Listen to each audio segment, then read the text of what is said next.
I gave my father my left kidney to save his life. The recovery took 9 agonizing weeks. But at our celebratory family dinner, my mother raised her glass and toasted my younger brother for organizing the medical fundraiser. No one looked at me. I stood up to leave, but my father suddenly grabbed my wrist. His eyes were wet. He slid a crumpled napkin across the table with a scribbled warning that would force me to destroy my own family. I am Conrad. I am 69 years old and a retired forensic accountant. Before I tell you exactly how I dismantled my brother's life piece by piece, let me know where you are watching from in the comments below. Hit like and subscribe if you have ever been the scapegoat in your own family and had to fight for your own survival. The dining room of my mother's house was suffocatingly warm. I sat at the far end of the long mahogany table, trying to ignore the sharp stabbing pain radiating from my left side. The surgical incision from the kidney extraction was still healing. I could feel a fresh wave of warmth as the wound seeped slightly, the dampness pressing heavily against my cotton undershirt. I adjusted my posture, biting the inside of my cheek to keep my expression completely blank. At the head of the table sat my mother, Martha. She was 86 years old and still possessed the sharp tongue of an absolute dictator. She tapped her crystal wine glass with a silver spoon, demanding the immediate attention of the room. Her eyes bypassed me entirely and locked onto my younger brother, Kendall. Kendall was 65, wore a custom-tailored suit to a Sunday family dinner, and possessed the smooth, practiced smile of a career con artist. Beside him sat his wife, Gretchen. She was a wealthy white woman who looked at our family as if we were a neighborhood charity project she was forced to sponsor. My mother beamed at Kendall. She raised her glass high. "I want to make a toast to my youngest son," she announced, her voice trembling with manufactured emotion. "Kendall, you organized the medical fundraiser. You rallied the community. You raised $400,000 and you saved your father's life. We owe you everything." The table erupted in polite applause. Kendall offered a humble nod, placing his hand over his heart in a display of sickening false modesty. Gretchen patted his shoulder proudly. Not a single person mentioned the surgery. Not a single person mentioned that the kidney currently keeping my 89-year-old father alive had been carved directly out of my own body. I sat in silence. I did not demand recognition. I knew my role in this family. I was the workhorse. Kendall was the golden child. Then Gretchen leaned across the table toward me. She reached into her expensive designer handbag and pulled out a small, glossy piece of cardboard. She slid it toward my dinner plate with a look of overwhelming pity. "Conrad," she said softly, making absolutely sure the entire table was listening. "We know you have been out of work during your little hospital stay. Kendall and I wanted to help you out. It is a $50 voucher for the discount grocery store downtown. Please make sure you buy some fresh vegetables. You look terribly pale." The room went dead silent. A $50 grocery voucher, given to a man who had just sacrificed an organ, presented by a woman wearing a $10,000 gold watch. The insult was so deliberate, so perfectly calculated, that it almost impressed me. My mother nodded in approval, praising Gretchen for her charity. Kendall looked down at his plate, hiding a smirk. They expected an explosion. They wanted me to yell, to throw the voucher across the room, to look like the bitter, jealous older brother. They wanted to justify their lifelong disdain for me. But I did not give them the satisfaction. I spent 40 years of my life tracking hidden assets, dismantling corporate frauds, and destroying arrogant men who thought they were untouchable. I do not react to emotion. I react to data. I looked at the $50 voucher resting next to my dinner plate. I picked it up slowly, folded it perfectly in half, and slipped it into my suit pocket. "Thank you, Gretchen," I said. My voice was a flat, unwavering line. "That is incredibly generous of you." The disappointment on her face was immediate. She had cast her line, but I refused to take the bait. I pushed my chair back, the wooden legs scraping loudly against the hardwood floor. The pain in my side flared violently, but I kept my back completely straight. I looked at my mother. I told her I was feeling fatigued and needed to rest. She waved her hand dismissively, clearly relieved that the dark cloud of the family was finally leaving her perfect dinner party. As I turned to walk away, I felt a sudden tight grip on my right wrist. I looked down. My father, Ellis, was staring up at me. He had barely spoken a word since the surgery. He looked frail, his skin ashen, but his grip was surprisingly strong. His eyes were red and wet with unshed tears. He did not speak. Instead, his trembling fingers slid a crumpled white linen napkin across the tablecloth, pushing it directly under my hand. I took the napkin, concealing it in my palm instantly. I gave my father a single brief nod. I walked out of the dining room, retrieved my coat from the hallway closet, and stepped out into the cold night air. I did not open the napkin until I was sitting safely inside my car, the doors locked and the engine running. I smoothed out the wrinkled fabric against the steering wheel and turned on the overhead light. The handwriting was shaky, written hastily with a black pen. It read, "We received a report. Kendall drained the accounts." I stared at the words. The air in the car suddenly felt very thin. The $400,000 raised on the public platform was supposed to go directly into my father's hospital billing account to cover the transplant surgery and the specialized post-operative care. That was the strict agreement. I put the car in drive and drove straight home. I did not speed. I did not rage. The cold mechanical part of my brain had fully taken over. Every forensic investigation begins with a single discrepancy, a thread that looks slightly out of place. My brother was a sloppy man who relied on charm rather than intelligence. If he had stolen the money, he would have left a paper trail. I walked into my dark living room, ignoring the throbbing pain in my side. I went straight to my home office, turned on my desktop computer, and pulled out my father's thick medical file. As the designated organ donor and family accountant, I had set up the hospital billing portal myself. I typed in my father's credentials. I entered the password. Access denied. I paused. I retyped the password, pressing each key with deliberate force. Access denied. Error code 7.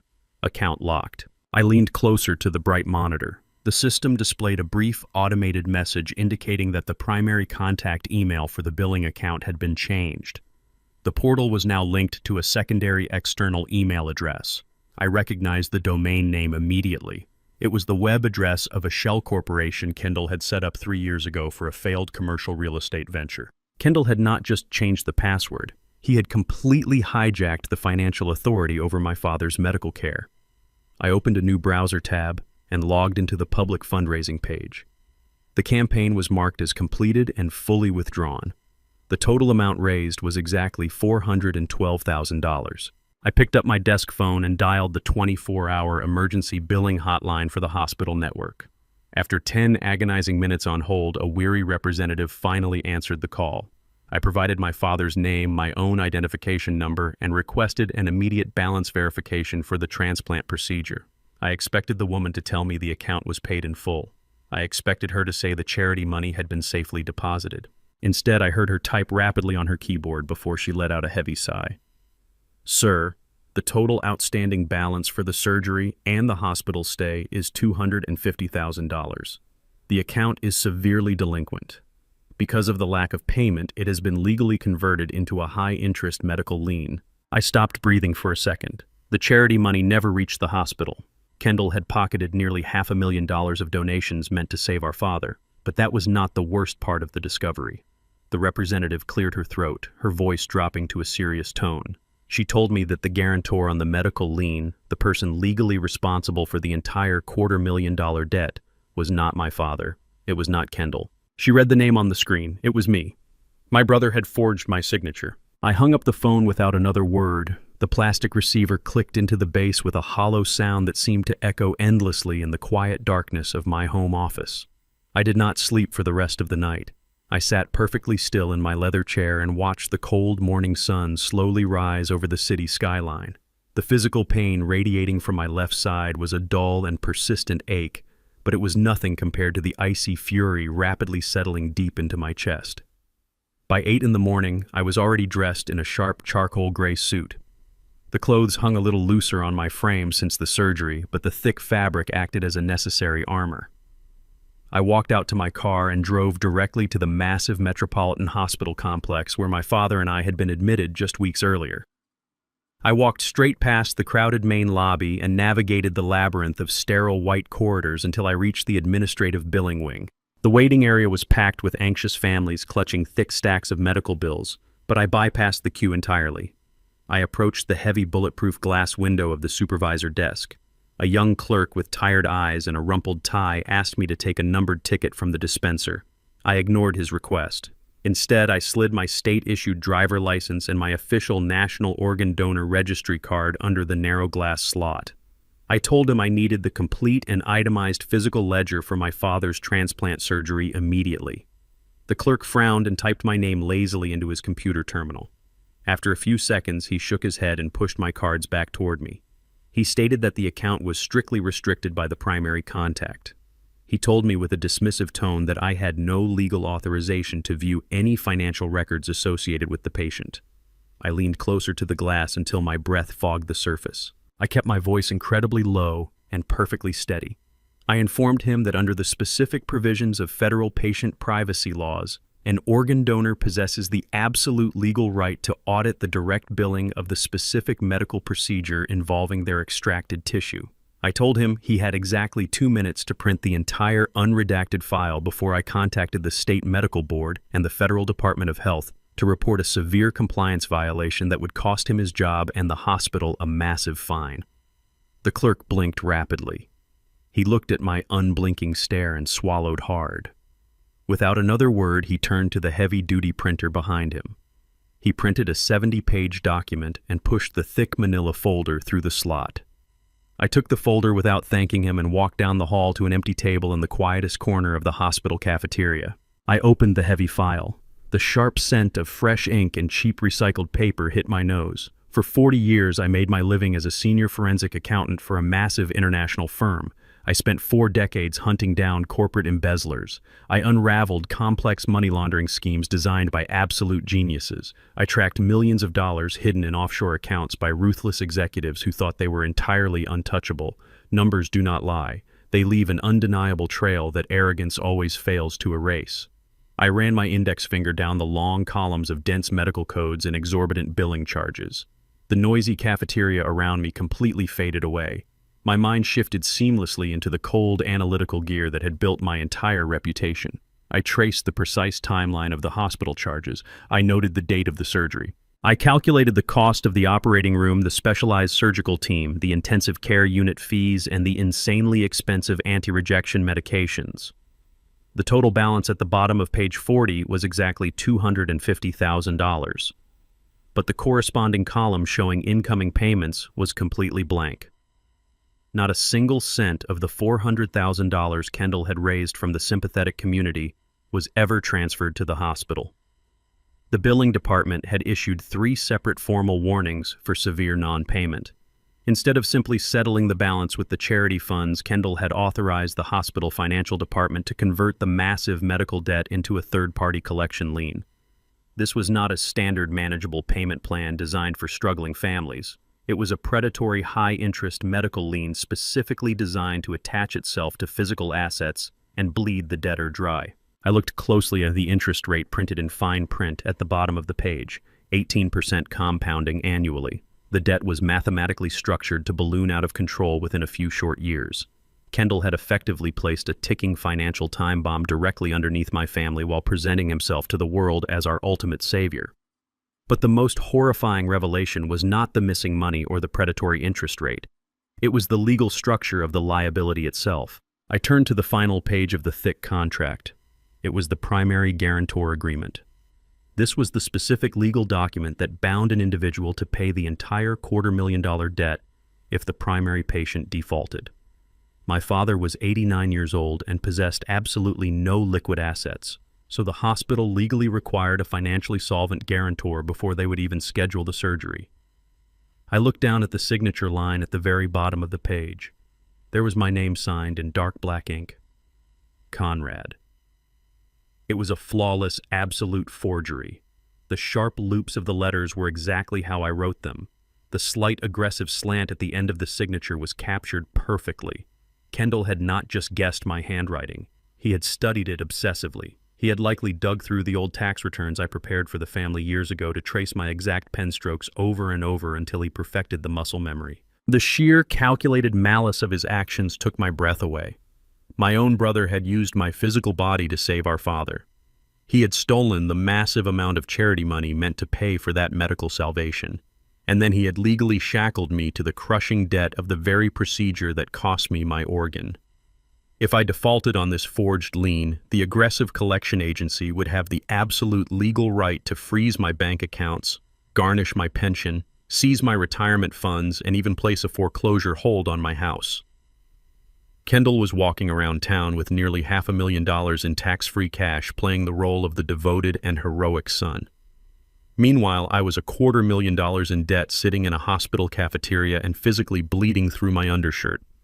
I stared at the forged signature for a long time. I closed the manila folder and placed my hands flat on the table.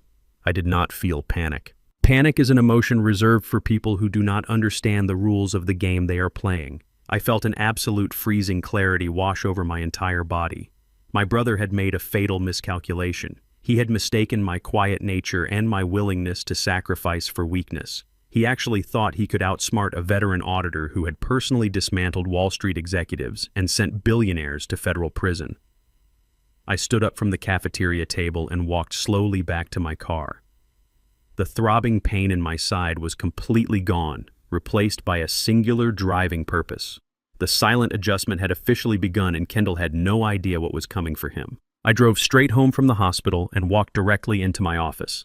I picked up the telephone and dialed the Central Fraud Division of the National Bank that had underwritten the medical lien. After navigating a maze of automated menus, I finally reached a senior fraud investigator. I identified myself using my Social Security number and my federal accounting license. I informed the investigator in a perfectly level voice that the $250,000 medical lien attached to my name was a fraudulent instrument. I explained that my signature had been forged, and I formally requested an immediate administrative freeze on the account pending a federal criminal investigation. The investigator typed rapidly on his end. The clicking of his keyboard sounded like a metronome in my quiet office. Then the typing stopped. The investigator cleared his throat, and his tone shifted from professional courtesy to bureaucratic caution. He informed me that the bank could not honor my request to freeze the account. I asked him to explain the legal justification for his refusal. He told me that exactly 4 days after my kidney extraction surgery, a formal document was filed with both the hospital and the underwriting bank. It was a comprehensive medical and financial power of attorney. I asked him who had submitted the document and who had signed it. The answer hit me like a physical blow, but I did not let out a single breath. The document had been signed by my mother, Martha, and legally notarized by a close friend of my brother. The affidavit explicitly stated that due to severe post-surgical complications in advanced age, I was suffering from acute cognitive decline and delirium. It legally classified me as mentally incapacitated. Under the terms of this fabricated document, my brother Kendall had been granted absolute legal authority over all my financial instruments, my debts, and my medical decisions. The bank considered Kendall the sole authorized administrator of my financial life. My mother had actively participated in stripping away my basic human rights just to protect her favorite son. I did not raise my voice. I did not argue with the bank investigator. Arguing with a clerk holding a legally binding document is a waste of oxygen. I simply hung up the phone. I did not have time to process the betrayal because less than 10 minutes later, a heavy commercial truck pulled into my driveway. The loud crunch of tires on gravel was followed by the slamming of heavy car doors. I walked to the front window and pulled back the curtain. Gretchen, my white sister-in-law, was marching up my front walkway. She was wearing a tailored beige trench coat and oversized sunglasses, looking as if she were inspecting a foreclosed property rather than visiting family. Right behind her was a large man carrying a heavy canvas tool bag. I opened the front door before she could even ring the bell. Gretchen stopped on the porch and crossed her arms. She did not offer a greeting. She simply gestured to the man behind her to step forward. The man dropped his bag and pulled out a heavy-duty power drill. I asked Gretchen exactly what she thought she was doing. She smiled a tight, thin smile that did not reach her eyes.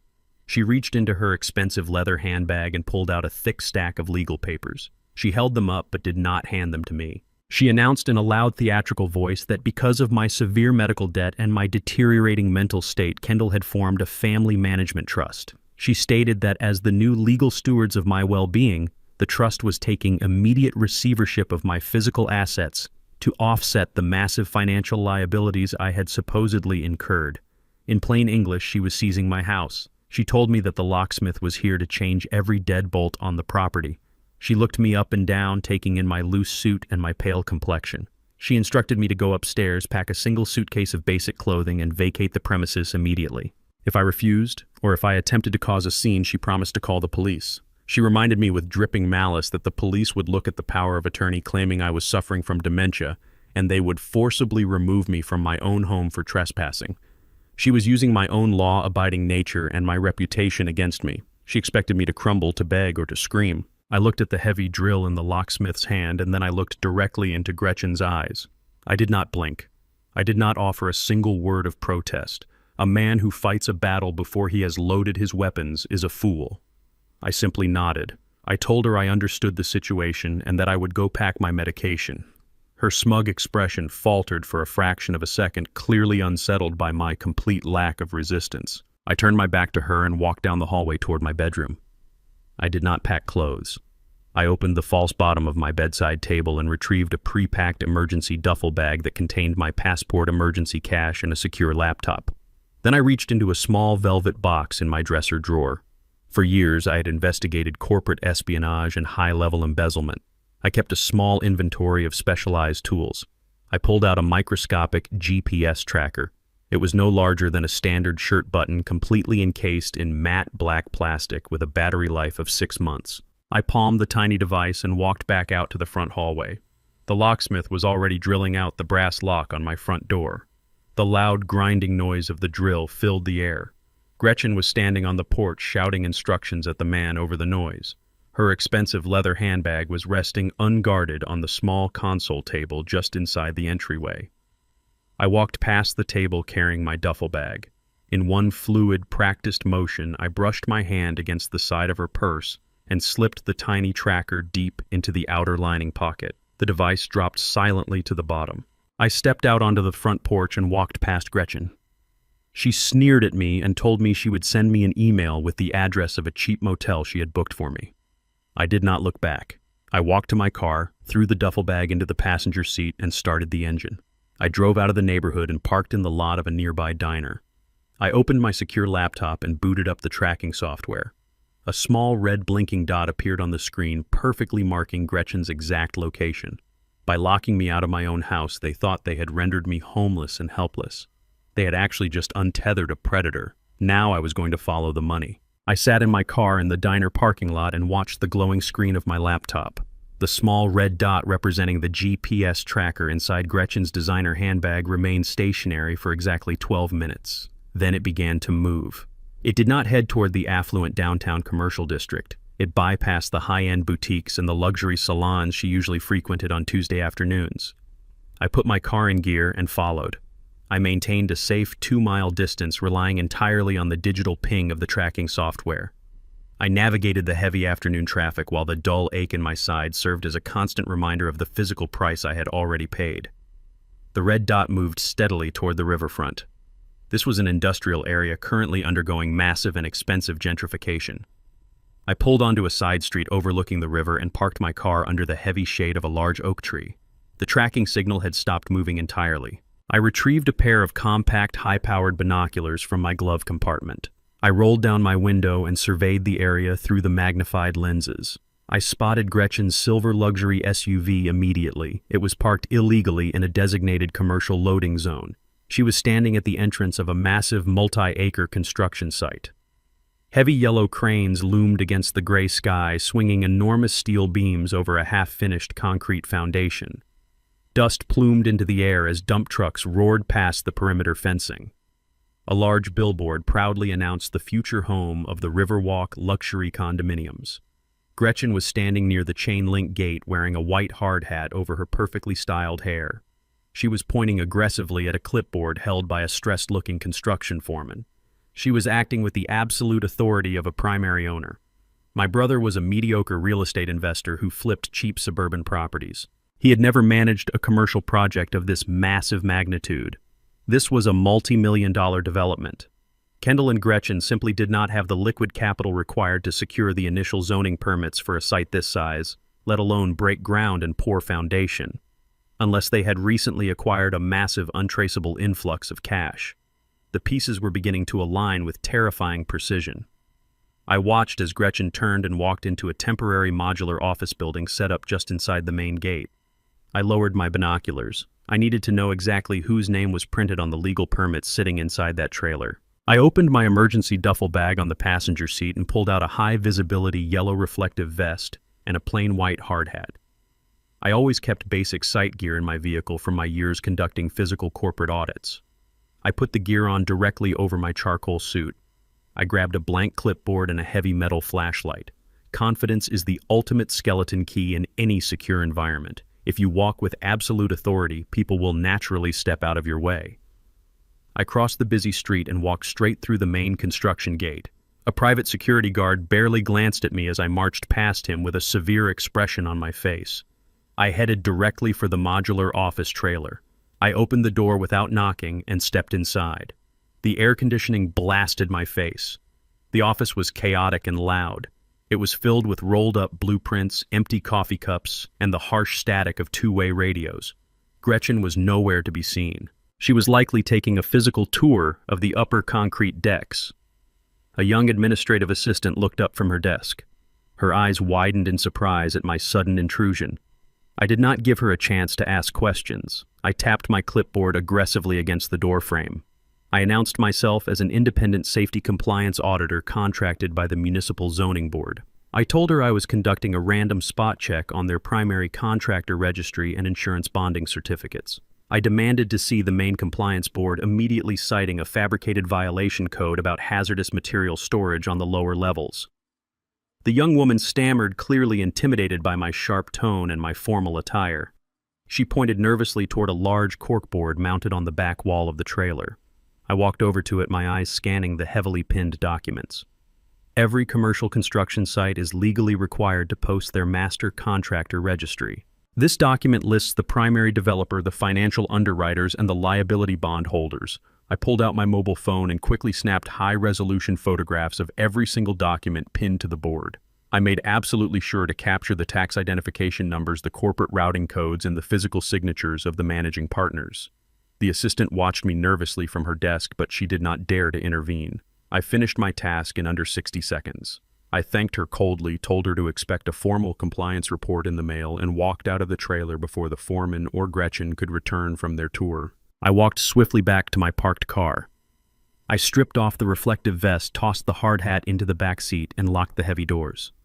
I opened my secure laptop and connected my phone via a data cable. I pulled up the high-resolution images of the contractor registry and zoomed in closely on the primary developer section. The project was not registered under Kendall's name. It was not registered under Gretchen's name either. The primary developer was listed as a limited liability corporation called Apex Holdings.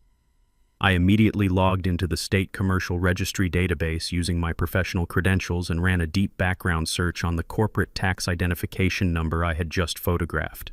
Shell companies are specifically designed to hide the true owners behind thick layers of legal paperwork and proxy directors. But a seasoned forensic accountant knows exactly how to peel back those deceptive layers. I bypassed the registered agent and dug straight into the initial incorporation filings. The screen loaded the data. The founding director of Apex Holdings was a man named Thomas. Thomas was Gretchen's older brother. He was a disgraced commercial developer who had filed for massive corporate bankruptcy 3 years ago after a series of highly publicized and disastrous investments. He was legally barred from securing traditional bank loans. He had no money, no credit, and absolutely no professional standing in the financial community. Yet here he was, listed as the sole proprietor of a massive luxury condominium project. I cross-referenced the dates on the incorporation documents. Apex Holdings was officially incorporated exactly 8 days after Kendall launched the medical GoFundMe campaign for my father. The initial seed capital deposited into the Apex corporate account to secure the construction bonds was exactly $400,000. The truth was violently clear. The charity money was never intended for my father. Kendall and Gretchen had weaponized my family's tragedy. They had stolen the public funds meant to save our father's life and illegally funneled every single penny to Gretchen's bankrupt white brother. They used the blood money as the untraceable seed capital to launch a corrupt real estate venture.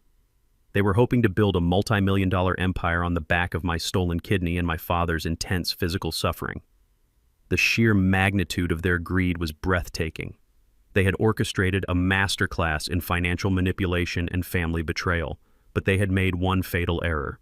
Commercial real estate is built entirely on leverage, and leverage requires flawless credit to maintain. They had built a massive financial house of cards using stolen funds. Now I knew exactly where all their money was tied up. I closed my laptop. It was time to introduce them to the devastating consequences of their own arrogance. I pulled away from the construction site and drove to the address Gretchen had emailed me. It was a miserable roadside motel on the edge of the city limits with flickering neon lights and a cracked asphalt parking lot. I walked into the cramped room smelling of stale smoke and cheap industrial bleach. I set my emergency duffel bag on the sagging mattress and sat at the small plastic desk to organize my thoughts. I did not have time to dwell on my bleak surroundings because less than an hour later, heavy fists began pounding violently on my cheap wooden door. I stood up and looked through the scratched peephole.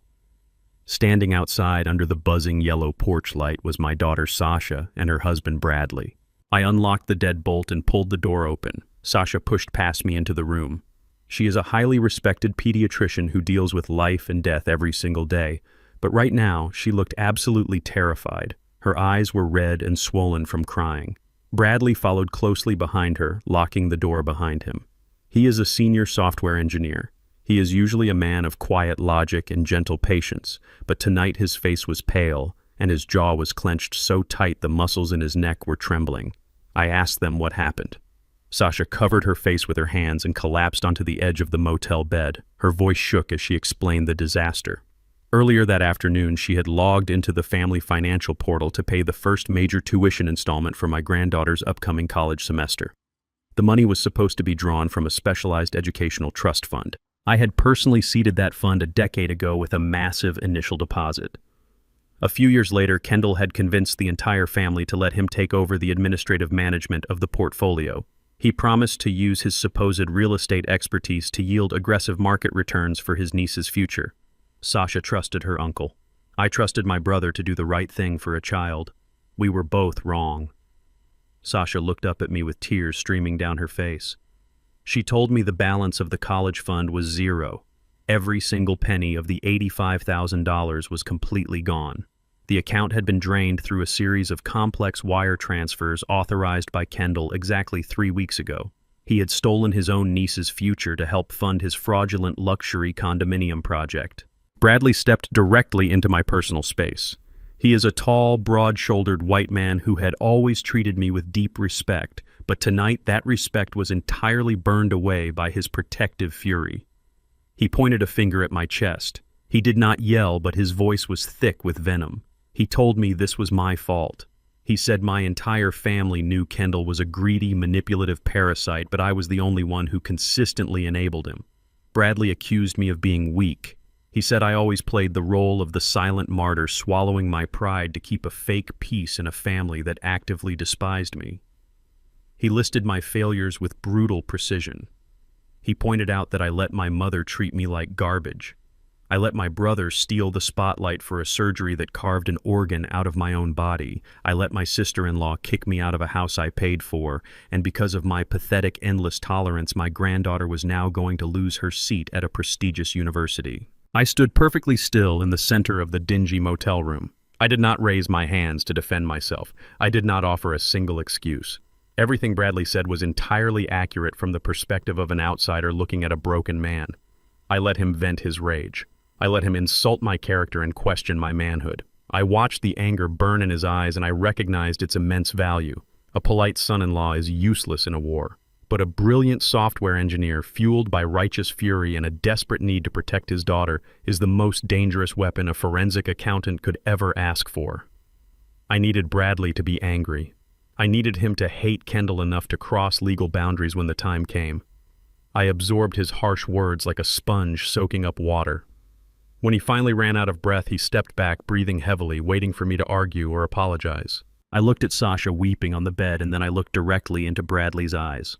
I spoke in a voice so cold and quiet that the room instantly fell silent. I told him he was absolutely right about my past behavior. I admitted I had allowed the illusion of family to blind me to the reality of my brother's nature. Then I told him to listen to me very carefully. I promised him that my granddaughter would not miss a single day of college. I swore on my own life that I would return the stolen $85,000, and I promised that I would return it tenfold within exactly 14 days. Bradley blinked in confusion. The absolute certainty in my voice derailed his anger. He looked around the pathetic motel room and then back at me, clearly thinking the trauma of the surgery and the eviction had finally broken my mind. He asked me how a homeless man with a frozen bank account and a massive fraudulent medical lien could possibly recover that kind of money. I did not explain my methods. I simply told him to take his wife home, to lock their doors, and to wait for my instructions. I told him that the era of my silent suffering was permanently over. I ordered them to leave.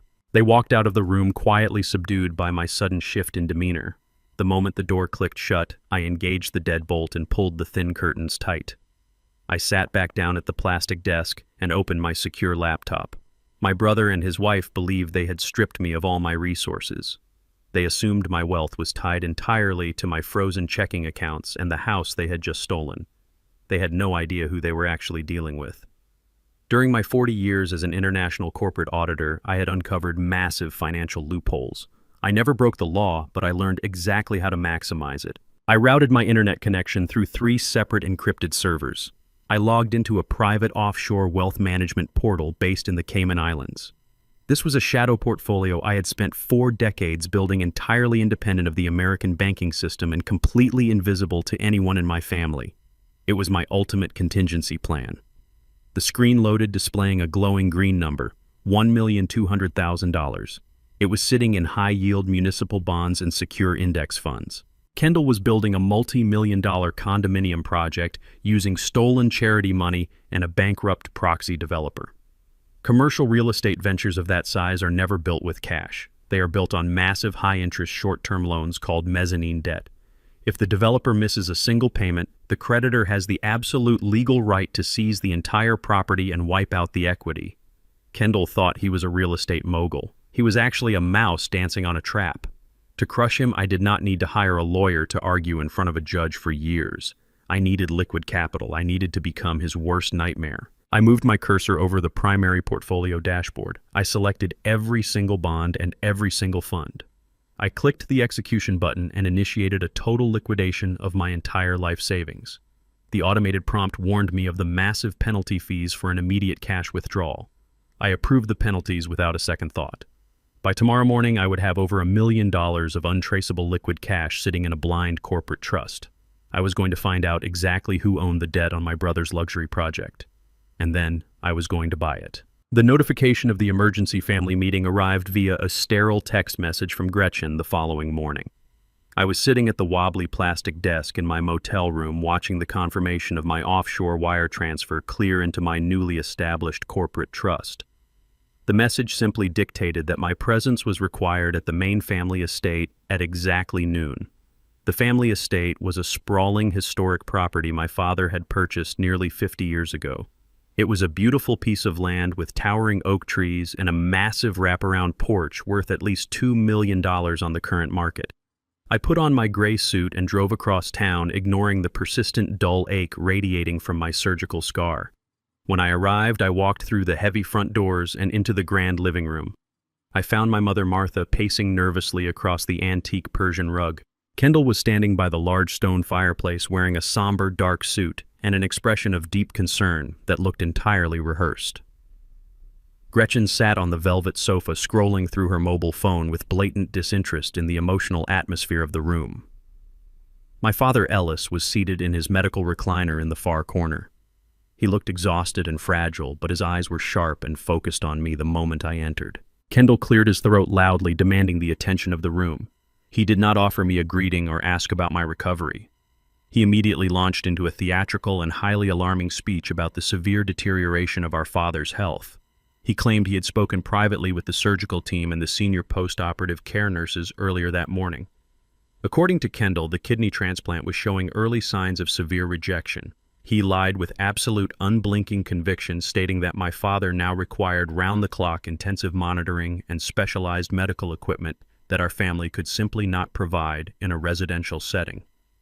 He painted a terrifying, vividly bleak picture of sudden organ failure and catastrophic medical emergencies happening in the middle of the night. My mother gasped and began to cry softly, pressing a lace tissue to her face. Kendall stepped forward, playing the role of the devoted son, and placed a comforting hand on her shoulder. He announced that he had already made the difficult executive decision to transfer our father to a specialized full-time care facility by the end of the week. I knew exactly which facility he was talking about because I saw the glossy brochure resting face up on the coffee table. It was a notoriously underfunded state-run nursing home located on the heavy industrial outskirts of the city. It was a bleak concrete facility where forgotten elderly patients were heavily medicated, ignored by underpaid staff, and left to wither away in cramped shared rooms. It was an absolute death sentence for an 89-year-old man in fragile recovery. Kendall was deliberately trying to physically remove my father from the board so he could liquidate the final remaining family assets without any direct interference. My mother clutched Kendall's hand tightly.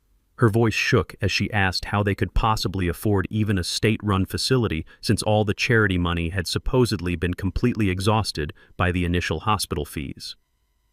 This was the exact opening Kendall had meticulously engineered from the very beginning. He sighed heavily, portraying the heavy burden of leadership, and pulled a thick manila envelope from his leather designer briefcase. He explained in a soft, persuasive tone that desperate times required terrible and painful sacrifices. He told my mother that the historic family estate was simply too large, too old, and far too expensive to maintain any longer. He claimed the property taxes and the utility bills were a massive financial drain that was preventing them from affording proper medical care. Kendall reached into the envelope and pulled out a drafted real estate contract, laying it flat on the mahogany coffee table. He announced that through his professional real estate network, he had miraculously found an anonymous private investor willing to purchase the entire estate in a pure cash transaction. He framed this discovery as an act of divine intervention meant to save our family. But there was a catch. Because the sale had to be expedited to immediately secure my father's permanent bed at the nursing facility, the investor was only offering $500,000. It was a predatory, insulting lowball offer that completely stripped away nearly $2 million of generational equity. It was absolute highway robbery conducted in broad daylight. Kendall unhooked a silver fountain pen from his breast pocket and pushed it directly into my mother's trembling hand.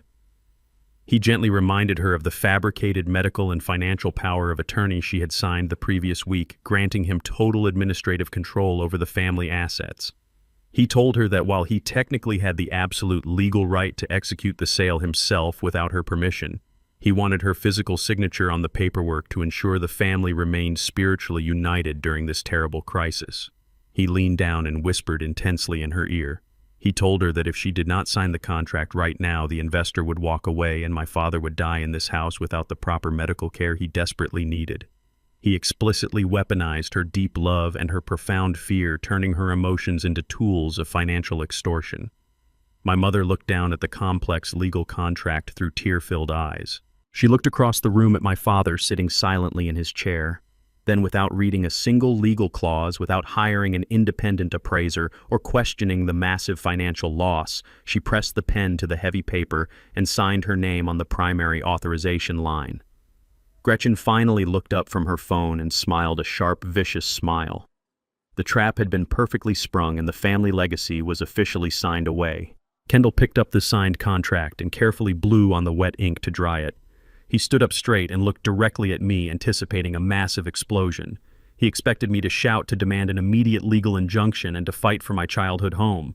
He wanted me to lunge at him so he could call the police and have me permanently barred from the property for being a violent threat to his authority. Gretchen sat up slightly, adjusting her posture to comfortably watch the show. They both thrived on the chaotic emotional damage they inflicted on others. I looked at the signed document resting safely in Kendall's hand. I looked at my weeping mother who believed she had just saved her husband's life. I looked at my father who simply offered me a fraction of a nod. I adjusted my suit jacket and offered Kendall a slow, deliberate nod in return. I told him that his plan was incredibly practical.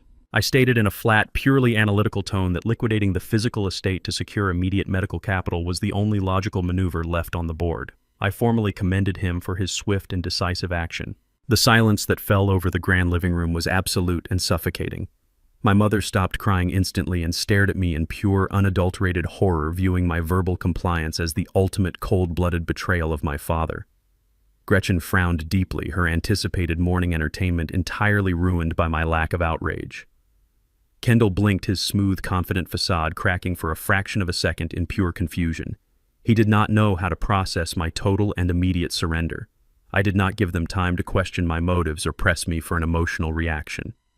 I checked my wristwatch, stated calmly that I had a pressing appointment downtown, and walked out the front door without another word. I climbed into my car, locked the doors, and started the engine. A cold, genuine smile finally touched my lips.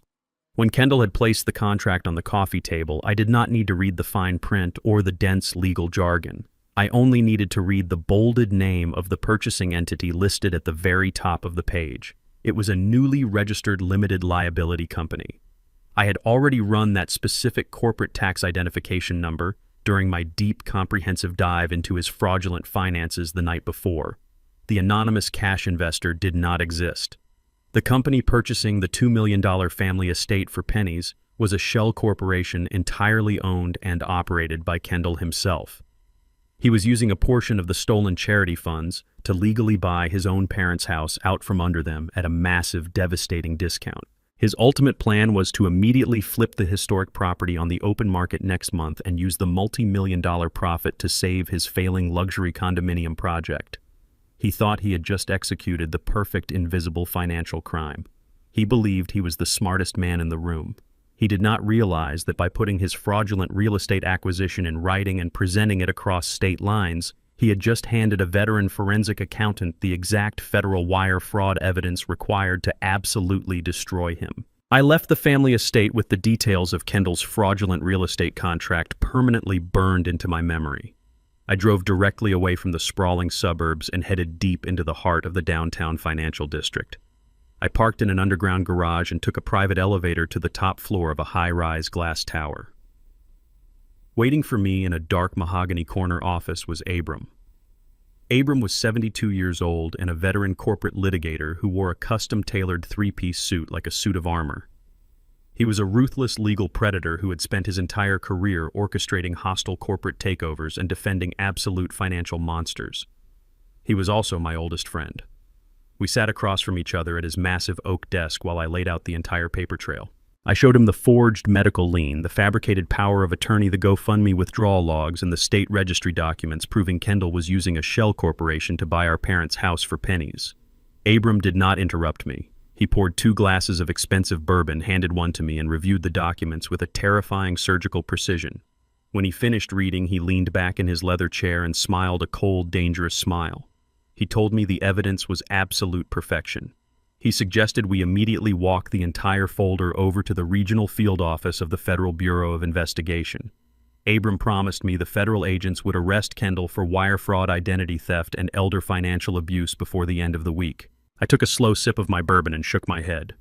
I told Abram that involving the federal government was out of the question. A federal investigation would automatically trigger a massive asset freeze. The government would lock down the luxury condominium project, placing it into infinite legal receivership.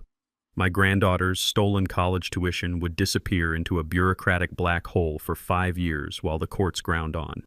Meanwhile, Kendall would simply hire a decent defense attorney, post a cash bail using his hidden reserves, and live comfortably in his mansion while the legal system stalled. I did not want to send my brother to a white-collar resort prison in 5 years. I wanted immediate, absolute financial execution. I told Abram about the $1.2 million I had just liquidated from my offshore portfolio. I instructed him to quietly establish a blind holding corporation by tomorrow morning. I explained my plan to legally purchase the massive mezzanine debt attached to Kendall's construction project. Abram let out a low whistle of genuine admiration, realizing I was bypassing the justice system entirely to orchestrate a hostile takeover of my brother's entire life. But Abram warned me that to successfully buy the debt without alerting the primary lenders, we needed the exact contractual terms of the master loan agreement. We needed the original paperwork, which was not listed on any public registry. I told Abram I knew exactly where the master file was located, and I already had an operative in mind to retrieve it. Later that evening, I sat in the corner booth of a quiet 24-hour diner on the edge of the city. I ordered a black coffee and waited. Precisely at 10 o'clock, the bell above the door chimed and Bradley walked in. My son-in-law looked exhausted. The righteous fury that had fueled his outburst at my motel the night before had been completely replaced by a heavy, anxious dread. He slid into the vinyl booth across from me and nervously folded his hands on the table. He asked me why I had summoned him in the middle of the night. I did not offer small talk. I simply slid a thick manila folder across the table. I instructed him to open it. Bradley opened the cover and began to read. I watched his eyes scan the bank routing numbers, the GoFundMe withdrawal timestamps, the shell company registrations matching Gretchen's bankrupt brother, and the brutal transfer logs documenting the exact moment Kendall drained the $85,000 college fund. The color completely drained from Bradley's face. The realization hit him with the force of a physical blow. He realized that the quiet, compliant old man he had berated in a cheap motel room had actually been conducting a masterclass-level forensic investigation while physically bleeding from a surgical wound. Bradley closed the folder and pushed it back toward me. His hands were shaking. He looked down at the table, unable to meet my eyes. He apologized. His voice cracked as he begged for my forgiveness, admitting he had been an absolute fool to question my loyalty to my family. He told me he was deeply ashamed of the horrible things he had called me. I reached across the table and placed my hand firmly over his. I told him to stop talking. I explained that guilt is a useless emotion in a war and apologies do not recover stolen money. I told him I needed the fierce, protective anger he had displayed the night before because I had a highly dangerous job for him. Bradley immediately sat up straight. He looked me dead in the eye and swore he would do absolutely anything to protect his daughter and help me destroy Kendall. I nodded and leaned in close. I told him that Kendall was hosting a lavish dinner party at his mansion this coming Saturday. The party was designed to celebrate the fraudulent acquisition of my parents' historic estate. Kendall had explicitly uninvited me, but he had eagerly invited Bradley and Sasha to keep up the illusion of a happy, thriving family. Kendall was deeply arrogant, but his arrogance contained a massive exploitable blind spot regarding race and class. He viewed Bradley as a safe, compliant white professional who was easily impressed by expensive scotch and flashy real estate talk. Kendall would never in a million years suspect Bradley of corporate espionage. I laid out the mission parameters. I told Bradley that the master loan agreement we desperately needed was locked inside a state-of-the-art digital safe located in Kendall's home office on the second floor. The safe was hardwired directly into the mansion's localized smart home network. As a senior software engineer, Bradley possessed the exact technical skill set required to compromise that network. I reached into my coat pocket and produced a small black USB drive. I set it on the table between us. I instructed Bradley to attend the dinner party and play the role of the admiring son-in-law. He needed to flatter Kendall, inflate his massive ego, and keep him occupied in the main living room. At some point during the evening, Bradley had to slip away, locate the primary internet router, and plug the flash drive into the open port. The drive contained a malicious script designed to instantly bypass the router firewall and open a silent backdoor access point. While Bradley kept Kendall drinking and talking, I would be sitting in an unmarked van parked half a block away, tapped directly into the hijacked Wi-Fi signal. I would use the back door to remotely crack the digital safe and download the master financial documents. It was a flawless plan, but it carried extreme risk. If the internet connection dropped, if Kendall noticed the drive, or if anyone walked into the study while the safe was actively engaged, the system would trigger a silent alarm. The police would arrive within 3 minutes, and I would be arrested for felony cyber intrusion. Bradley stared at the small black flash drive resting on the diner table. He did not hesitate. He picked up the drive, slipped it securely into his jacket pocket, and nodded. The inside man was officially recruited and the heist was set in motion. Saturday evening arrived with a bitter, unforgiving chill. I sat in the uninsulated cargo bay of an unmarked gray utility van parked precisely half a block away from my brother's sprawling suburban mansion. The interior of the van was pitch black, illuminated only by the harsh blue glow of my secure laptop screen reflecting off my face. I wore a discreet wireless earpiece tuned directly to a highly sensitive microphone taped to the inside of Bradley's suit jacket.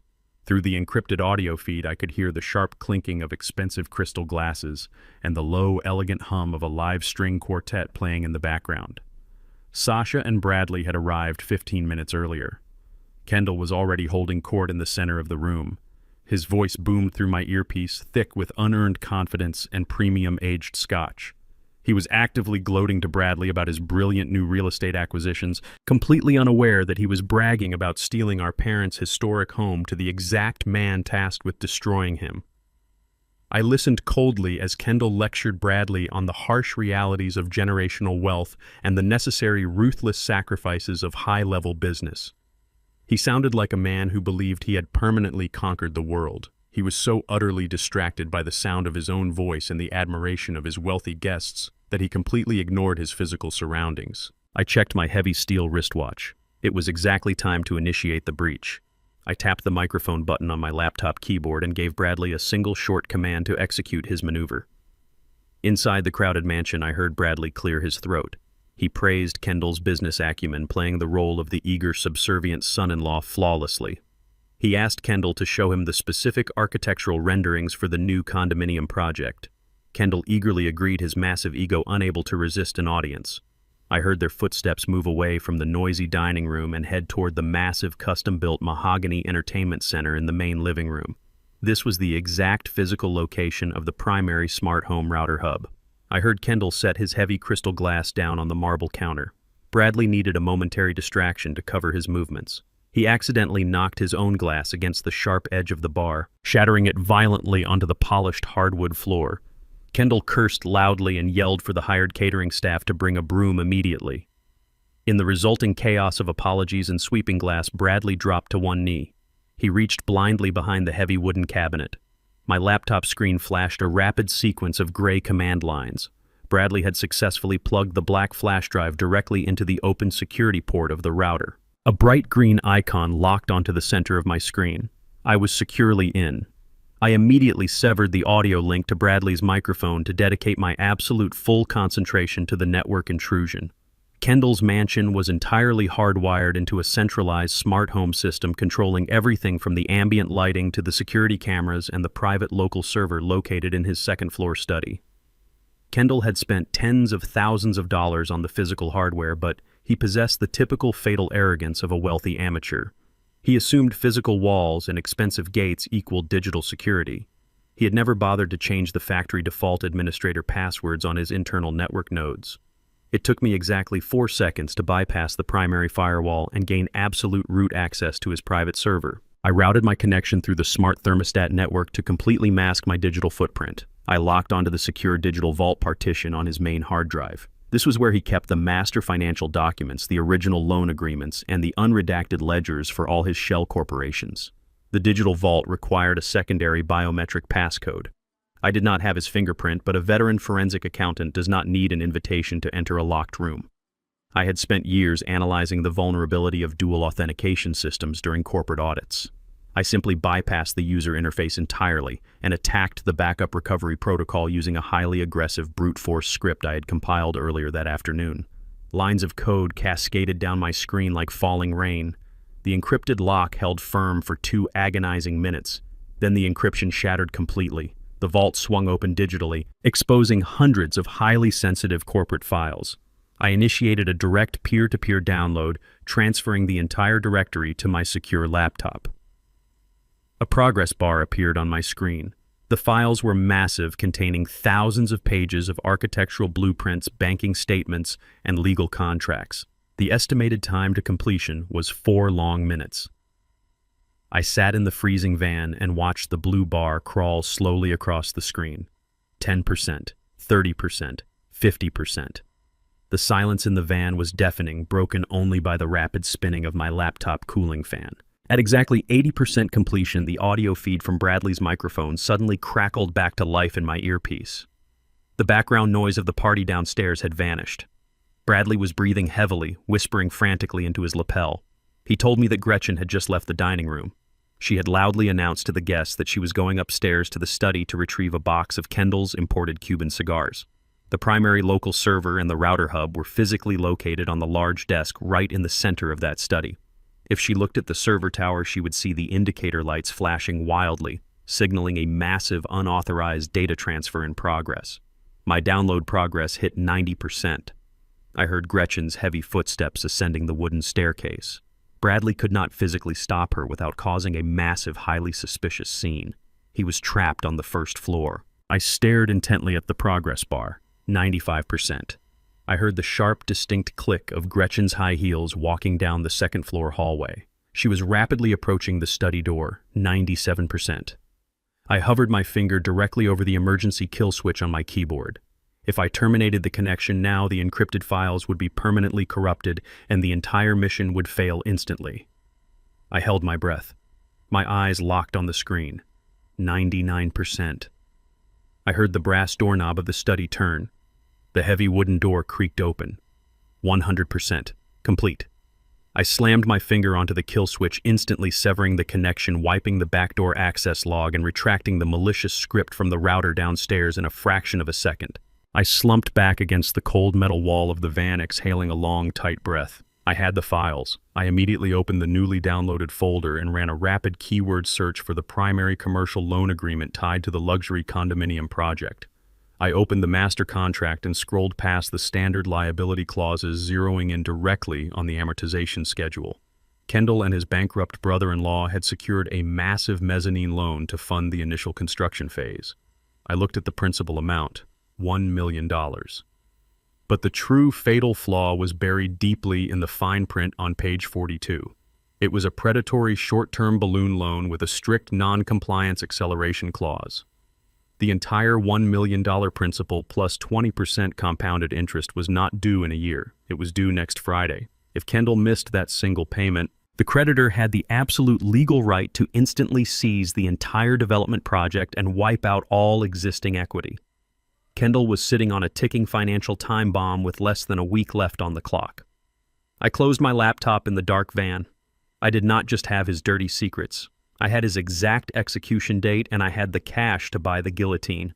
Monday morning arrived with a heavy downpour that washed the city streets clean. I did not sleep for a single minute after the successful data extraction from my brother's home network. I spent the remaining dark hours of the night sitting at the flimsy plastic desk in my motel room, cross-referencing the downloaded master files against my own forensic accounting matrices. At exactly 8 in the morning, I walked into Abrams' high-rise legal office in the downtown financial district. I did not bring a digital device. I brought a physically printed, heavily indexed binder containing Kendall's most devastating financial secrets. I dropped the heavy binder directly onto Abrams' polished mahogany desk. I instructed him to open it to page 42 of the primary commercial contract. Abram adjusted his reading glasses and scanned the highlighted text. I watched his eyes widen as he absorbed the full legal weight of the non-compliance acceleration clause. He let out a sharp, genuine laugh that echoed in the quiet office. He told me that Kendall had effectively signed a financial suicide note by agreeing to such aggressive predatory lending terms. I sat down in the leather chair opposite his desk and outlined our immediate strategy. The offshore wire transfer containing my liquidated $1.2 million had officially cleared into the domestic banking system at dawn. Now we needed an absolute, impenetrable corporate shield to mask my involvement. I instructed Abram to establish a new holding corporation immediately. It had to be registered in the state of Delaware to guarantee total legal anonymity for its executive officers and board members. We named the entity Titan Holdings. Abram mobilized his entire team of junior associates to expedite the process. Within 3/10 hours, they had drafted the ironclad articles of incorporation, secured a reliable registered proxy agent, and established a specialized blind trust to hold the working capital. My name would not appear on a single public registry, state tax filing, or corporate charter. To the outside world, Titan Holdings was just another faceless, heavily funded private equity firm looking for aggressive market acquisitions. In reality, it was a precision-guided missile aimed directly at my brother's fraudulent real estate empire. Once the corporate structure was legally fortified, Abram initiated the capital injection. We moved exactly $1.1 million into the Titan Holdings primary operating account. I told Abram to draft a master assignment of debt agreement. We were not going to sue Kendall in a slow, tedious civil court. We were going to legally purchase the very oxygen his business needed to survive. At 2 in the afternoon, Abram and I arrived at the regional headquarters of the private commercial lending firm that currently held Kendall's mezzanine debt. The firm was run by a ruthless senior underwriter named Mr. Hayes. We sat in a sterile glass-walled boardroom overlooking the gray financial district. Hayes entered the room looking visibly exhausted and highly defensive. Mezzanine lenders operate in a high-risk environment, providing massive amounts of fast cash to developers who cannot secure traditional bank loans. But even a hardened lender like Hayes had his limits, and Kendall's condominium project was rapidly approaching a disastrous threshold. Abram took the lead. He introduced Titan Holdings as an aggressive debt acquisition firm interested in taking over high-yield distressed commercial paper. Abram slid a single sheet of paper across the glass table. It was a formal offer to purchase the entire $1 million master loan agreement tied to the Riverwalk condominium project. Hayes looked at the paper and sighed heavily, rubbing his temples. He admitted that the project had become a massive administrative headache. The primary proxy developer, Gretchen's bankrupt brother, had a terrible industry reputation that was finally catching up with him. The construction was already facing municipal zoning delays, and the financial underwriters at the firm were getting incredibly nervous about the upcoming balloon payment deadline this Friday. Hayes was staring down the barrel of a messy, highly publicized and prolonged foreclosure process that would tie up his firm's liquid capital for years. I spoke for the first time. I looked directly into Hayes' eyes and made him an offer he could not possibly refuse. I told him Titan Holdings would buy the debt for $1,050,000 in pure, immediately available cash. We were offering him a complete return of his initial principal plus a guaranteed $50,000 premium just to walk away clean today. Hayes blinked in sheer disbelief. He was actively bracing for a massive financial loss, and we were handing him a golden parachute out of a crashing airplane. He did not ask questions about our hidden motives. He did not care why a mysterious private equity firm wanted to buy a toxic real estate loan. He only cared about protecting his own quarterly profit margins. Hayes picked up his heavy brass pen and signed the master assignment agreement without a second thought. Within 20 minutes, our domestic wire transfer was fully authorized and cleared by his banking department. The executives shook our hands and left the room, leaving the original contracts on the table. Abram carefully packed the freshly signed, legally binding master loan documents into his leather briefcase. We walked out of the glass tower and stepped onto the busy city sidewalk. The rain had finally stopped, leaving the afternoon air crisp and sharp in my lungs. Abram handed me the heavy briefcase. He patted my shoulder, offered a tight, victorious smile, and walked toward his waiting town car. I stood alone on the street corner, feeling the solid, undeniable weight of the leather handle in my grip. The dull physical ache in my left side from the kidney extraction suddenly felt completely irrelevant. The power dynamic of my entire family had just violently shifted in a way none of them could possibly comprehend. For 69 years, I had been the quiet, reliable foundation they constantly walked all over. They had openly mocked my modest lifestyle, belittled my accounting career, and literally carved a vital organ out of my body to save our father, only to hand the entire credit to a manipulative thief. They had locked me out of my own home and stolen my granddaughter's future without a single shred of remorse. Kendall and Gretchen believed they were the absolute masters of the board because they operated without a conscience or a moral compass. But they had forgotten one crucial, unforgiving detail about the real world.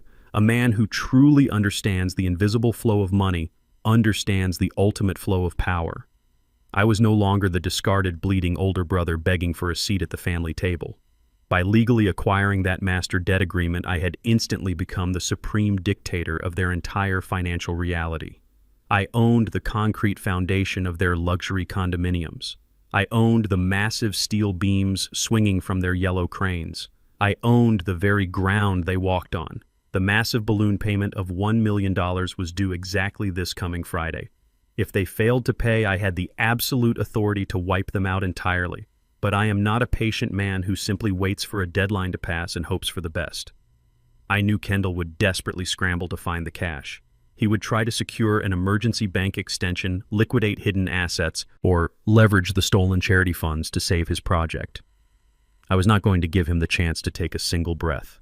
It was time to systematically cut every single financial lifeline he had left. Tuesday morning broke with a dull gray sky, perfectly matching the cold mechanical precision of my next maneuver.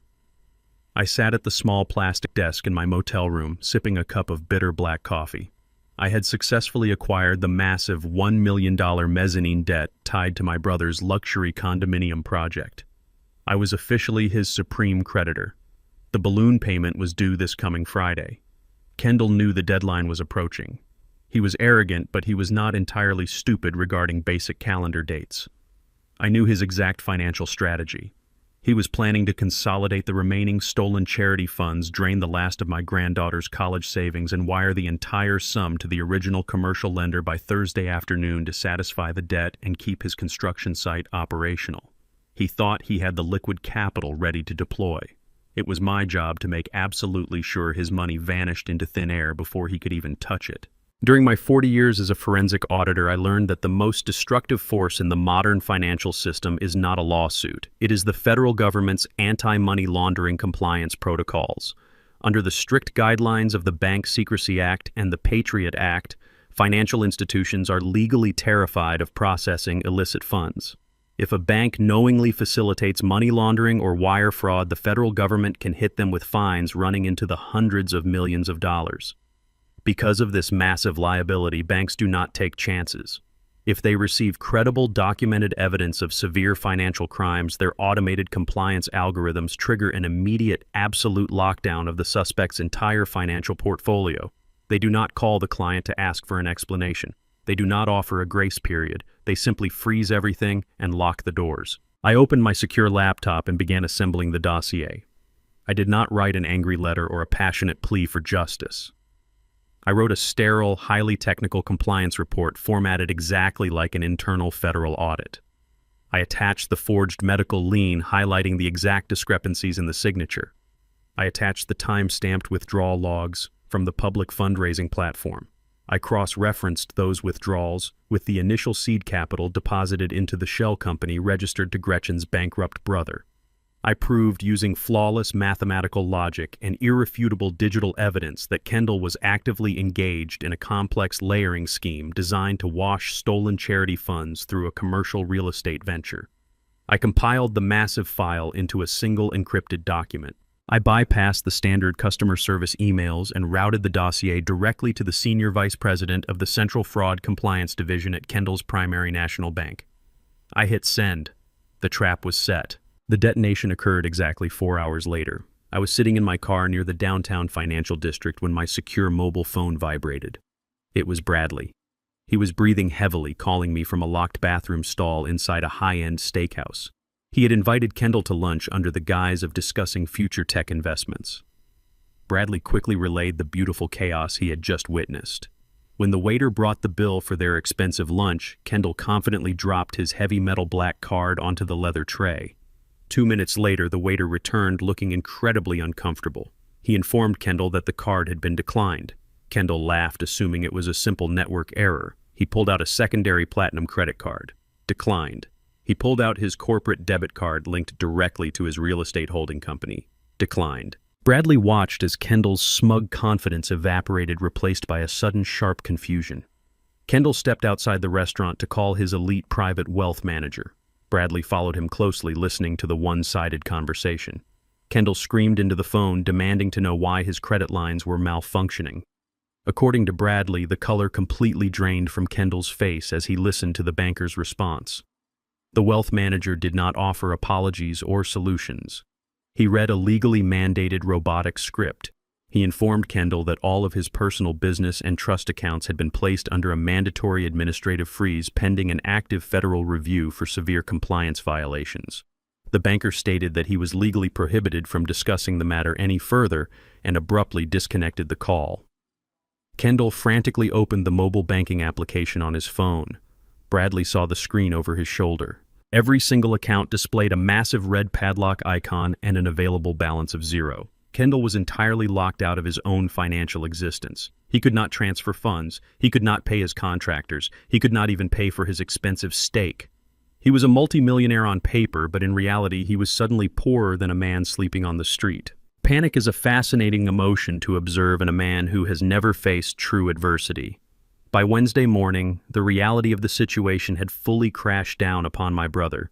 He had exactly 48 hours remaining before the massive $1 million balloon payment was due on his condominium project. If he missed the Friday deadline, the mysterious private equity firm holding his debt would instantly foreclose, wiping out his entire company, ruining Gretchen's family, and leaving him with nothing but millions in secondary liabilities. He was trapped in a rapidly shrinking box. He could not secure a fast, high-interest bridge loan from another bank because his primary accounts were frozen under federal suspicion. No legitimate financial institution would touch him. He could not access the stolen GoFundMe cash. He could not access my granddaughter's college fund. His primary financial arteries had been violently severed. He became a desperate, cornered animal. And desperate men make incredibly reckless, highly illegal mistakes. He needed liquid cash immediately, or he needed an asset he could leverage with an underground, unlicensed hard money lender to secure the $1 million by Friday. He only had one major physical asset left on the board: our parents' historic family estate. He had already manipulated our mother into signing the fraudulent sales contract transferring the $2 million property to his own shell company for a fraction of its worth. But a signed piece of paper was not enough to secure a fast, illegal loan. The hard money lenders demanded immediate vacant physical possession of the collateral. They would not hand over $1 million if my 89-year-old father was still actively living in the primary bedroom connected to vital medical equipment. Kendall could not wait for the standard 30-day legal eviction process. He did not have the time to negotiate a peaceful transition to the terrible state-run nursing home he had threatened them with earlier. He needed the house completely empty by Thursday night so he could hand the physical keys to the loan sharks on Friday morning. He decided to abandon the illusion of the caring, devoted son entirely. He decided to forcibly remove our father from the property by any means necessary. He thought he was making a bold, decisive, executive move to save his crumbling empire. He did not realize he was stepping directly into the final, devastating phase of my trap. I was already waiting for him in the dark. The heavy darkness of Thursday morning blanketed the historic family estate. I sat in my car parked silently under the thick canopy of a massive oak tree directly across the street. The dashboard clock read 2 in the morning. Kendall was completely out of options and running out of time. To secure a massive illegal loan from underground creditors before his Friday deadline, he needed this $2 million property completely vacant by sunrise. I watched the quiet street intently. Exactly 10 minutes later, a rusted white utility van without any commercial markings turned the corner and idled up the driveway. The engine knocked loudly, breaking the silence of the affluent neighborhood. Kendall stepped out of the passenger side. He was not wearing his expensive tailored suits or his arrogant smile. He wore a wrinkled tracksuit and looked incredibly frantic, pacing the asphalt like a trapped animal. He signaled to the back of the van and 2 massive men stepped out. They were wearing cheap, oversized hospital scrubs, but they were clearly not medical professionals. They were hired, muscle-recruited to forcefully evict my 89-year-old father in the middle of the night. Kendall unlocked the heavy oak front door of the estate and led the men inside. I watched the windows on the second floor illuminate one by one. The silent invasion had begun. Through the sheer curtains, I saw shadows moving rapidly across my parents' master bedroom. A few minutes later, the front door swung open violently. The 2 hired thugs emerged, carrying my father down the porch steps in a cheap, collapsible transport wheelchair. My father looked incredibly frail, wrapped tightly in a thin blanket, but his eyes darted around the dark yard in absolute terror. My mother, Martha, trailed closely behind them, clutching her dressing gown and weeping loudly. She was clearly completely disoriented by the sudden midnight intrusion. Kendall was barking harsh, aggressive orders at her. He lied effortlessly, telling her that the transplant team had just called a medical emergency and they needed to transport Ellis to the state hospital immediately or he would die before dawn. He told her there was no time to wait for a real ambulance. The sheer cruelty of his actions was breathtaking. He was actively traumatizing his own mother and risking the life of his fragile father just to clear the real estate collateral for a desperate loan. They wheeled my father toward the open back doors of the rusted van. It was time to intervene. I turned the ignition key and slammed my foot on the accelerator. My car roared to life and shot out from under the oak tree. I drove straight across the street and jammed the front bumper of my vehicle horizontally across the narrow brick driveway. I completely blocked the exit path of the white van. I threw the transmission into park and turned my high-beam headlights on maximum brightness. The blinding white light washed over the driveway, instantly illuminating Kendall and his hired thugs like criminals caught in a spotlight. I stepped out of my car and walked calmly to the center of the driveway. Kendall threw his hands up to shield his eyes from the intense glare. When his vision adjusted and he recognized my face, his entire polished facade completely shattered. He lost his mind. His face turned a deep, violently angry shade of red, and he marched aggressively toward me. He screamed into the cold night air, cursing my name and demanding I move my vehicle immediately. He threatened to have his thugs beat me into the pavement right there in front of our mother. I did not take a single step back. I stood perfectly still with my hands resting loosely at my sides. I informed my brother in a loud, carrying voice that transporting a recent organ transplant patient in an unsterilized, unlicensed cargo van was a severe federal health violation. I told him he was executing an illegal midnight eviction and I was not moving my car an inch. Kendall lunged forward but stopped just short of throwing a punch, realizing that assaulting me would delay his timeline even further. He reached into his pocket and pulled out his mobile phone with trembling hands. He screamed that I was a mentally unstable trespasser violating his legal authority. He dialed the emergency dispatch number, shouting frantically to the operator that a violent intruder was preventing critical medical personnel from saving his dying father. He demanded an immediate armed police response to arrest me. He hung up the phone and smiled a vicious, triumphant smile, thinking he had just outsmarted me again. He truly believed the fabricated power of attorney would force the police to arrest me and clear his path. He did not realize that calling the police was the exact tactical escalation I required to completely stall his illegal eviction and create absolute chaos on my terms. The wail of police sirens pierced the quiet neighborhood less than 4 minutes later. 2 local patrol cruisers aggressively hopped the curb with their red and blue lights flashing violently against the brick facade of the family home. 4 police officers stepped out of their vehicles with their hands resting cautiously on their duty belts. Kendall instantly ran toward them, playing the role of the desperate, victimized son. He waved his fraudulent medical power of attorney in the air and pointed a shaking finger directly at me. He shouted that I was a dangerous lunatic suffering from surgical dementia trying to murder our father by blocking the ambulance. The lead officer frowned, taking the document and shining a heavy flashlight directly into my face.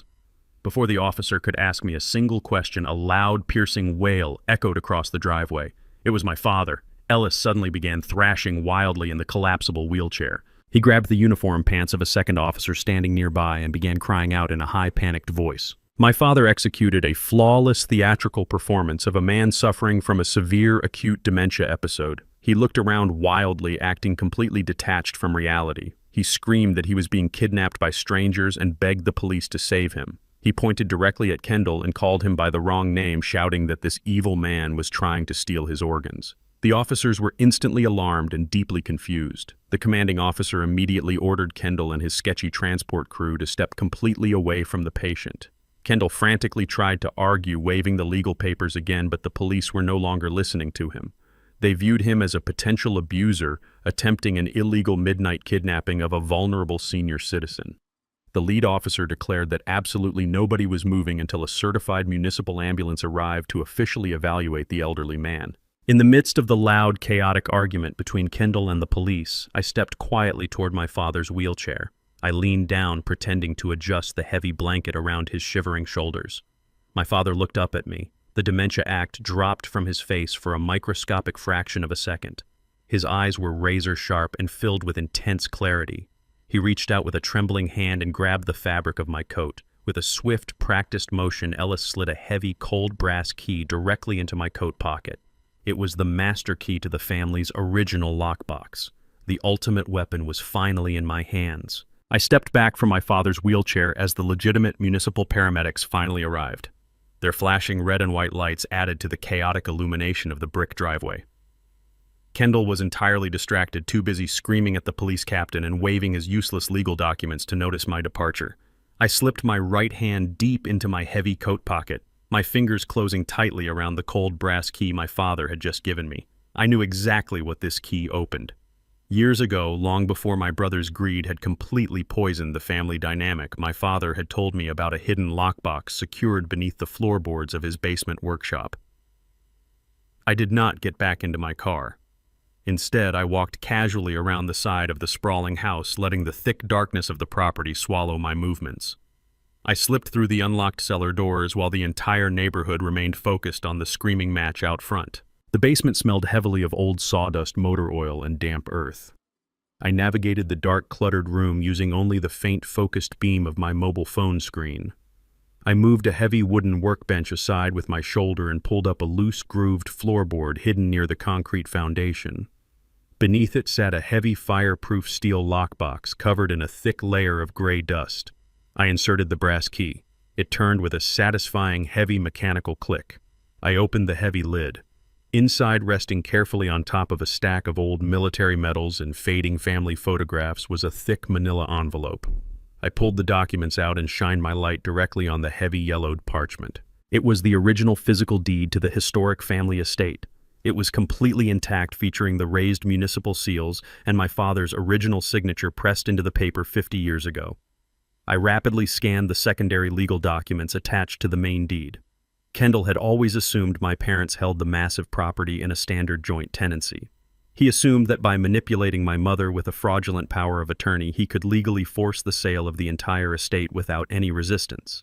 But Kendall was a sloppy amateur who never conducted proper due diligence. The documents resting in my hands revealed a devastating legal truth. Decades ago, my father had restructured the property deed to include a strict unilateral survivorship and consent clause.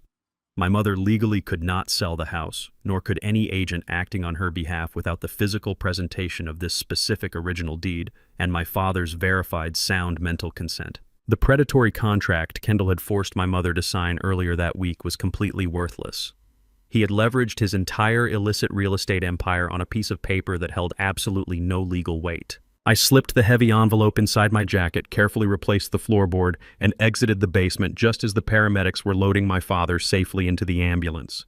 I walked back to my car, drove away from the flashing lights, and headed straight back to the downtown financial district.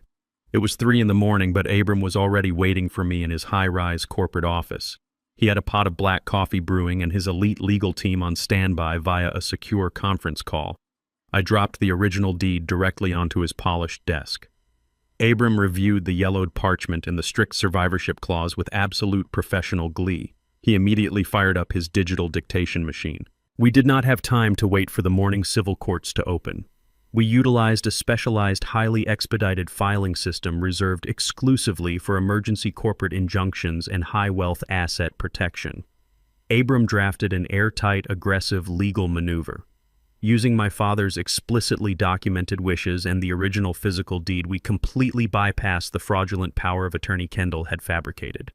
We executed a rapid unilateral transfer of the entire historic family estate directly into a newly established irrevocable trust, and I was listed as the sole absolute trustee. By placing the property into an irrevocable trust, we permanently removed the massive house from my parents' personal asset pool. It could not be sold, seized, leveraged, or modified by anyone, especially not my brother. The state electronic registry updated at exactly 5 a.m. The transfer was permanent and bulletproof.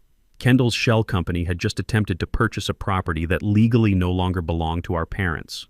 By signing that fraudulent contract and attempting to use it to secure a massive illegal loan from underground creditors, Kendall had escalated his crimes from simple family manipulation to massive federal real estate fraud.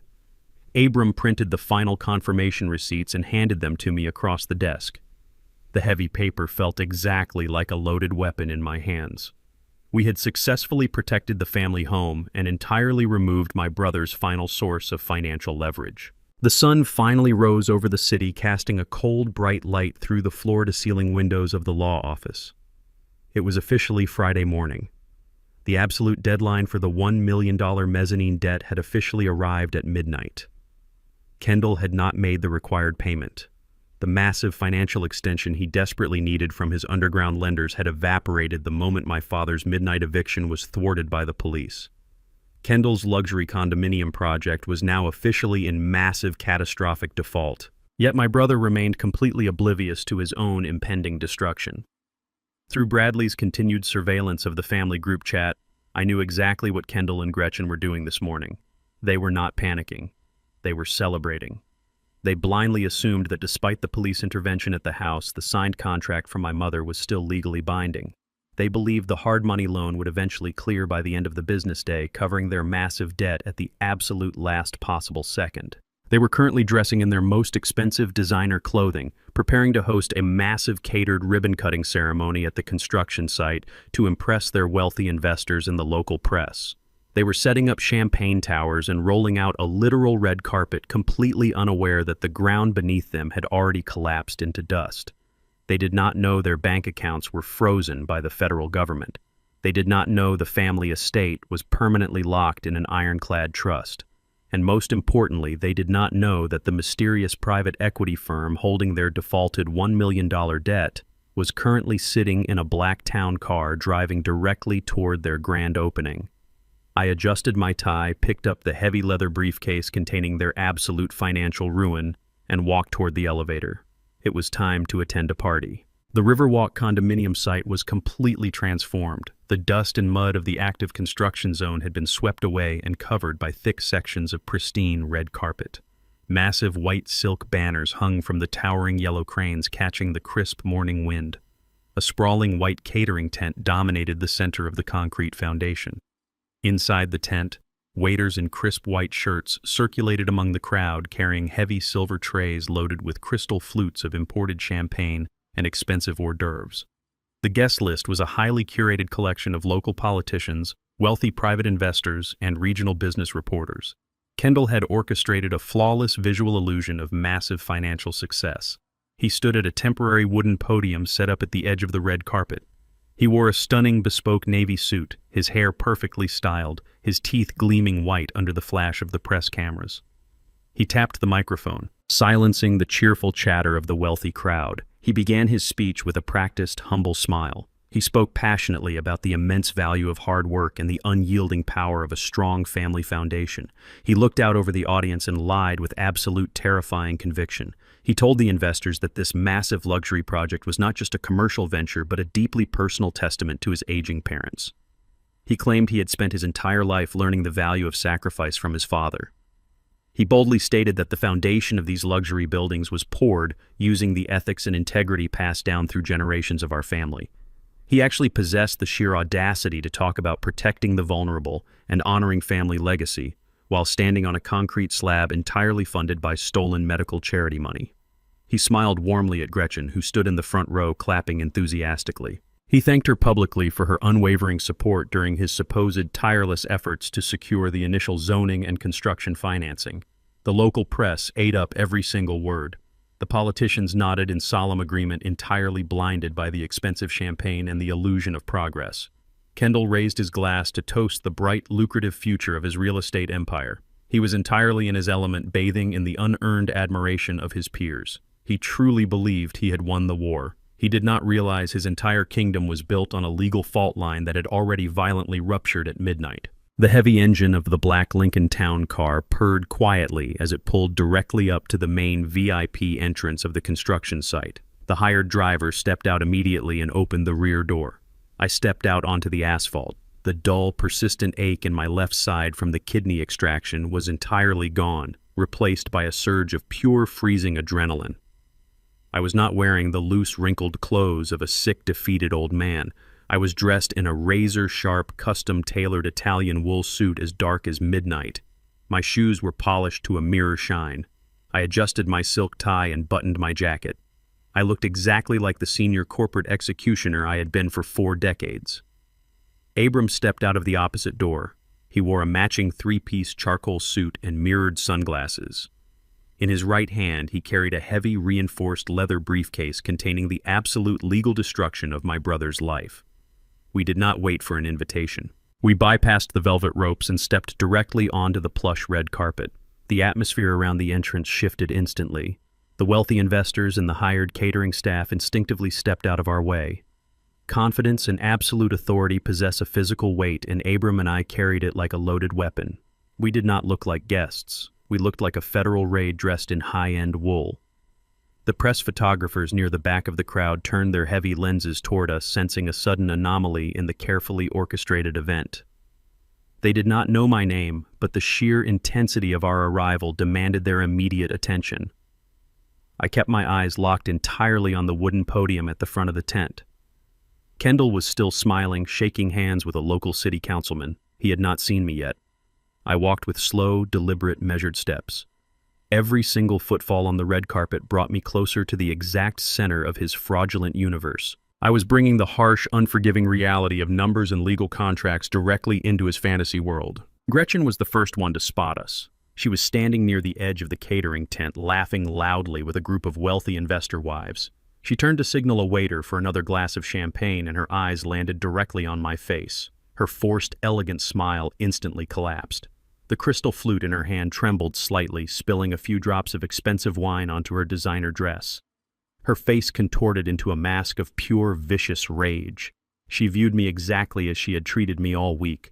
To her, I was nothing but a broken, senile old man. I was a homeless liability suffering from severe surgical dementia who had somehow escaped my cheap roadside motel to ruin her perfect high society photographs. She slammed her glass down onto a nearby cocktail table and aggressively snapped her fingers at the head of the private security detail standing nearby. She pointed a sharp, manicured finger directly at my chest.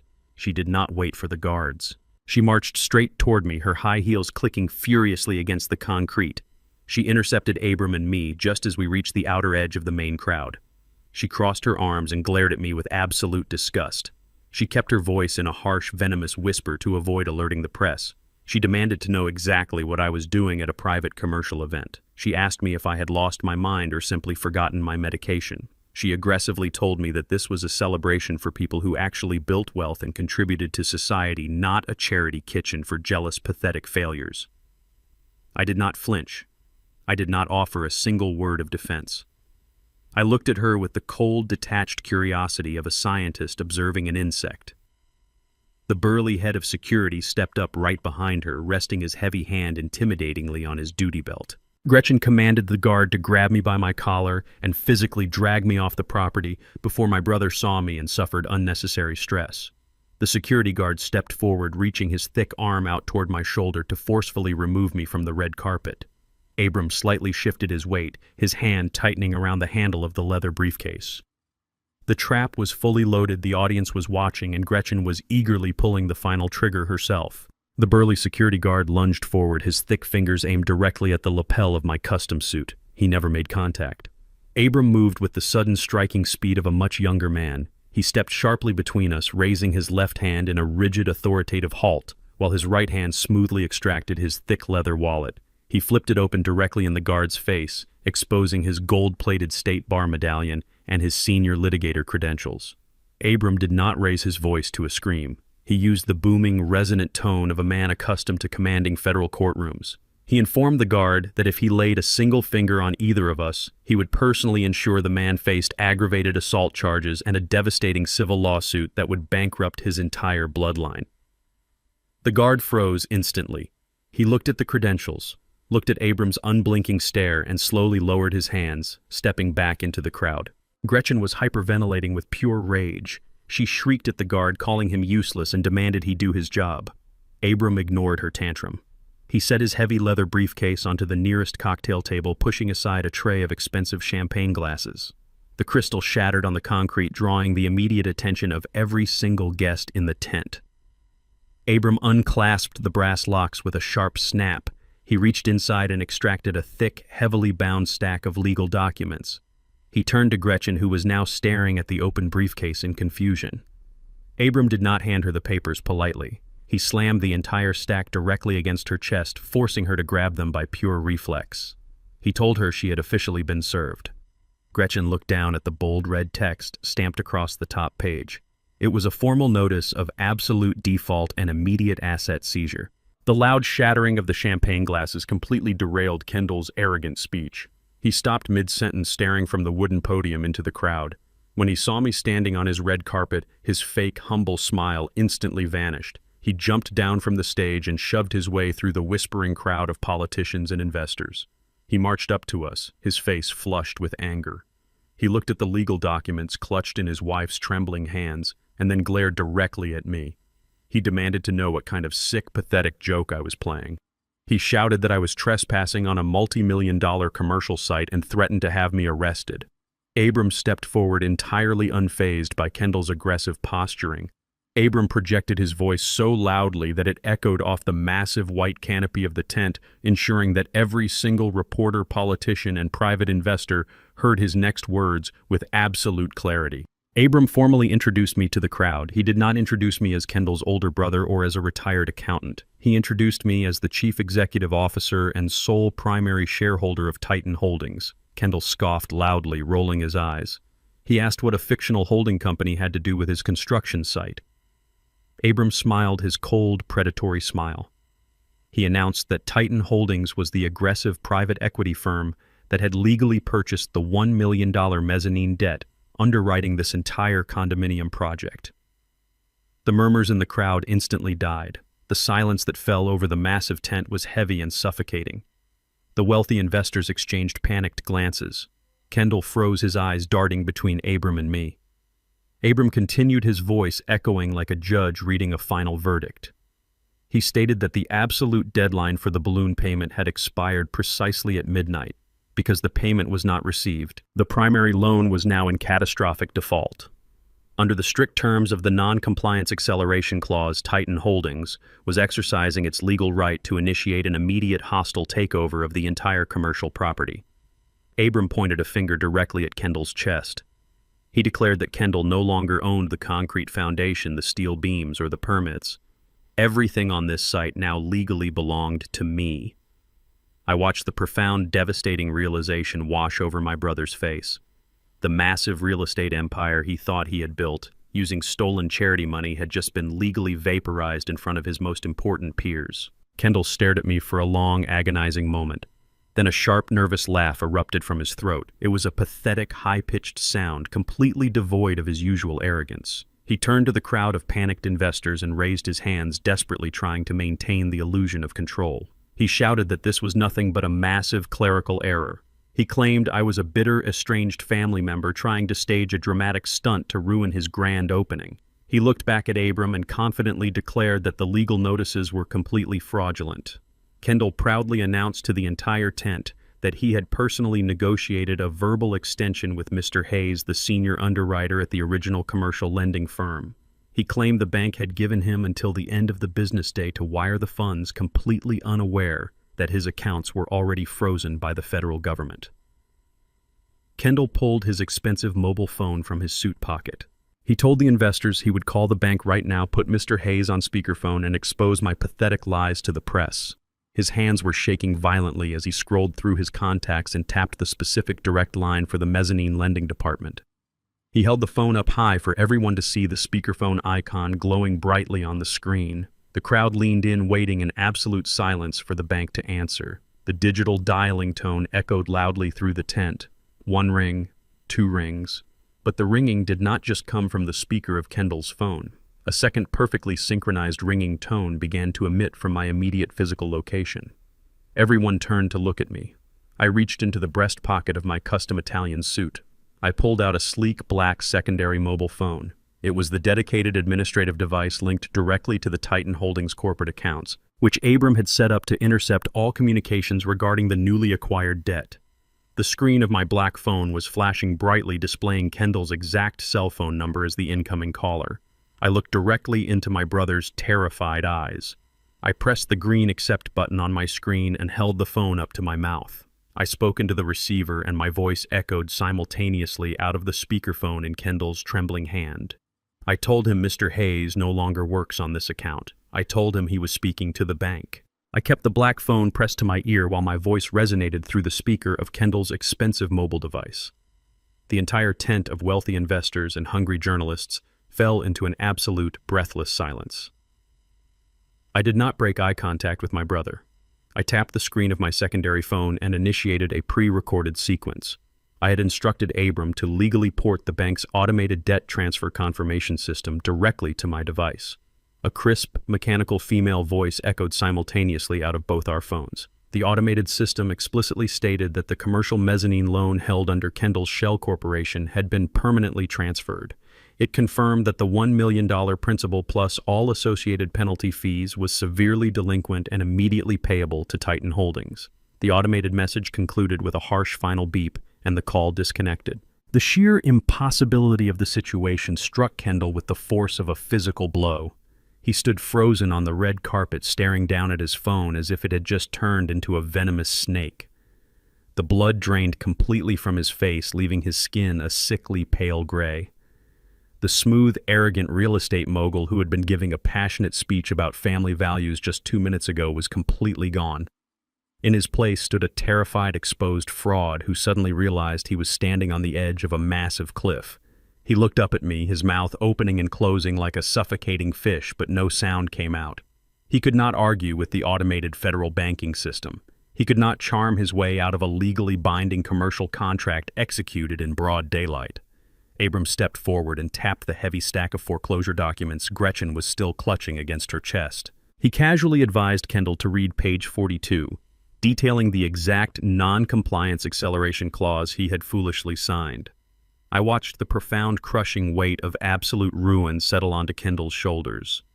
The realization that his quiet, compliant older brother had meticulously orchestrated a flawless financial execution was completely destroying his mind. He had spent his entire adult life underestimating me, stealing from our family, and believing his own lies. Now the undeniable truth was broadcasting loud and clear across his entire fraudulent empire. Gretchen shattered the heavy silence. She dropped the thick stack of legal documents onto the concrete floor and let out a high, piercing shriek. She lunged toward her husband, grabbing the lapels of his custom navy suit. She screamed at him, her voice cracking with pure panic and venom, demanding to know what he had done with her brother's construction company. She violently shook him, asking where the money was and why a senile old man suddenly owned their entire multi-million-dollar project. Kendall could not answer her. He stumbled backward, trying to peel her manicured hands off his jacket. The wealthy private investors standing in the front row did not need to wait for an explanation. They were seasoned financial predators who instantly recognized the stench of a catastrophic bankruptcy. They began whispering frantically to each other, aggressively dialing their own lawyers and financial advisors. A wave of absolute panic rippled through the massive white tent. The politicians who had been smiling and clapping minutes ago immediately turned their backs and rushed toward the VIP exit, desperate to distance themselves from a massive public scandal. The local business reporters and press photographers did not run away.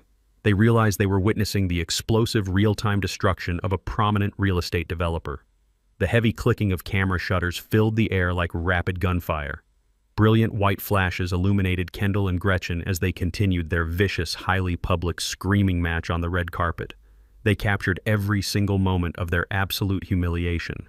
They photographed the shattered champagne glasses, the dropped foreclosure notices, and the terrified expressions of the fleeing investors. The grand opening of the Riverwalk condominiums had officially transformed into a spectacular, undeniable financial funeral. I stood perfectly still amidst the absolute chaos, watching the empire built on my stolen kidney and my father's suffering burn entirely to the ground. The blinding flashes of the press cameras finally pushed Kendall completely over the edge. The desperate, cornered animal inside him violently took over. He violently shoved Gretchen away from him, causing her to stumble and fall hard onto the red carpet. He ignored his wife entirely and charged directly toward me. The veins in his neck bulged and spit flew from his lips as he screamed. He pointed a shaking finger an inch from my face. He shouted that I was a pathetic, jealous parasite who had just ruined my own family. He roared that this hostile takeover was a temporary, meaningless stunt. He told the entire crowd of remaining journalists that he possessed massive, untouchable assets, and he was going to hire the most vicious corporate litigators in the country to destroy Titan Holdings. Kendall leaned in close, his breath hot and ragged. He lowered his voice to a harsh, guttural growl, intending the threat for my ears alone, but the silence of the remaining crowd amplified every word. He explicitly threatened to liquidate our parents. He shouted that he still held the signed contract for the historic family estate. He promised me he would execute the cash sale of the $2 million property by the end of the business day. He swore he would use the millions generated from evicting our mother and our fragile father to fund a legal war that would keep me tied up in federal court until the day I died. He sneered, his chest heaving, proclaiming that I had played a clever trick, but he still held the ultimate trump card. He truly believed he could simply sacrifice our childhood home to buy his way out of the foreclosure. He thought his fraudulent midnight extortion of our mother was his impenetrable safety net. He stood tall, trying to reclaim a tiny fraction of his shattered dignity in front of the flashing cameras. He demanded that I take my lawyer and get off his property immediately before he called the police and had me arrested for corporate sabotage. He was making bold, aggressive promises based entirely on a foundation of sand. Kendall stood with his chest heaving, his face red with the physical exertion of his desperate threats. He truly believed he possessed the ultimate undeniable leverage.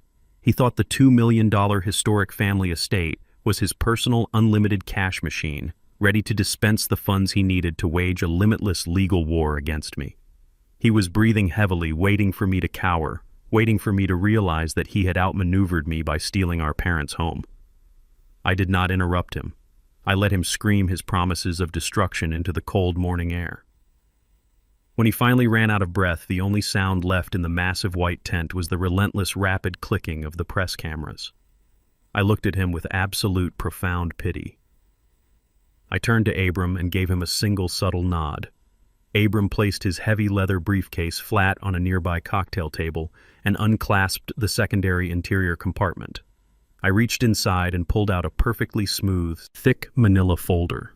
I did not toss it at Kendall the way Abram had delivered the foreclosure notices to Gretchen. I held it out respectfully, offering it to him with a perfectly steady hand. Kendall stared at this folder, highly suspicious, but his immense blinding arrogance compelled him to snatch it from my grip.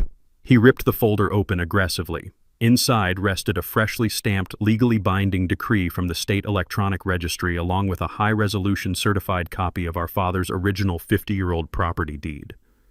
I watched his eyes scan the bold legal text. I began to explain the reality of his situation in a voice so calm and quiet, it forced the entire panicked crowd of investors and journalists to lean in closer just to hear my words. I told him that our parents had never held the family estate in a standard joint tenancy. I explained the strict unilateral survivorship and consent clause our father had secretly established decades ago to protect his legacy from vultures exactly like him. I informed Kendall that the predatory real estate contract he had violently forced our terrified mother to sign earlier that week was completely legally void. She did not possess the legal right or the sole authority to sell that house. The fabricated medical power of attorney he held was entirely useless against a primary, deeply entrenched property deed. Kendall's eyes darted rapidly across the pages, searching frantically for a loophole, a technicality, or a mistake that simply did not exist. I then drew his immediate attention to the second document in the folder. I told him to read the name of the new property holding entity. I announced that as of 5 o'clock this morning, the historic family estate had been permanently transferred into an irrevocable trust. I was listed as the sole absolute trustee.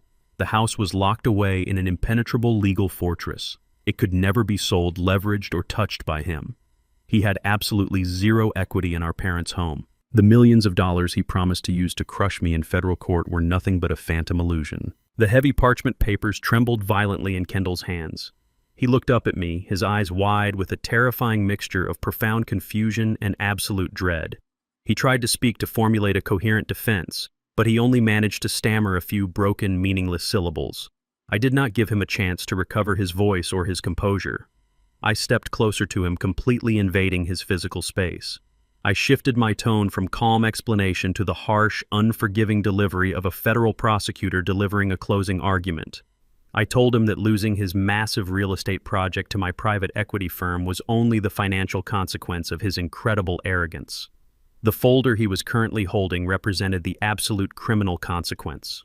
I laid out the exact parameters of the legal trap he had blindly walked into with his own 2 feet. I reminded him that he had established a shell corporation to purchase the family home. He had forced a signature on a fraudulent contract using emotional extortion. Then he had actively presented that worthless, fabricated contract as legitimate financial collateral to an underground hard money lender to secure a massive illegal loan to save his failing condominium project. I pointed out that he had transmitted these documents electronically across state lines. Abram stepped up right beside me, his mirrored sunglasses reflecting Kendall's pale, terrified face.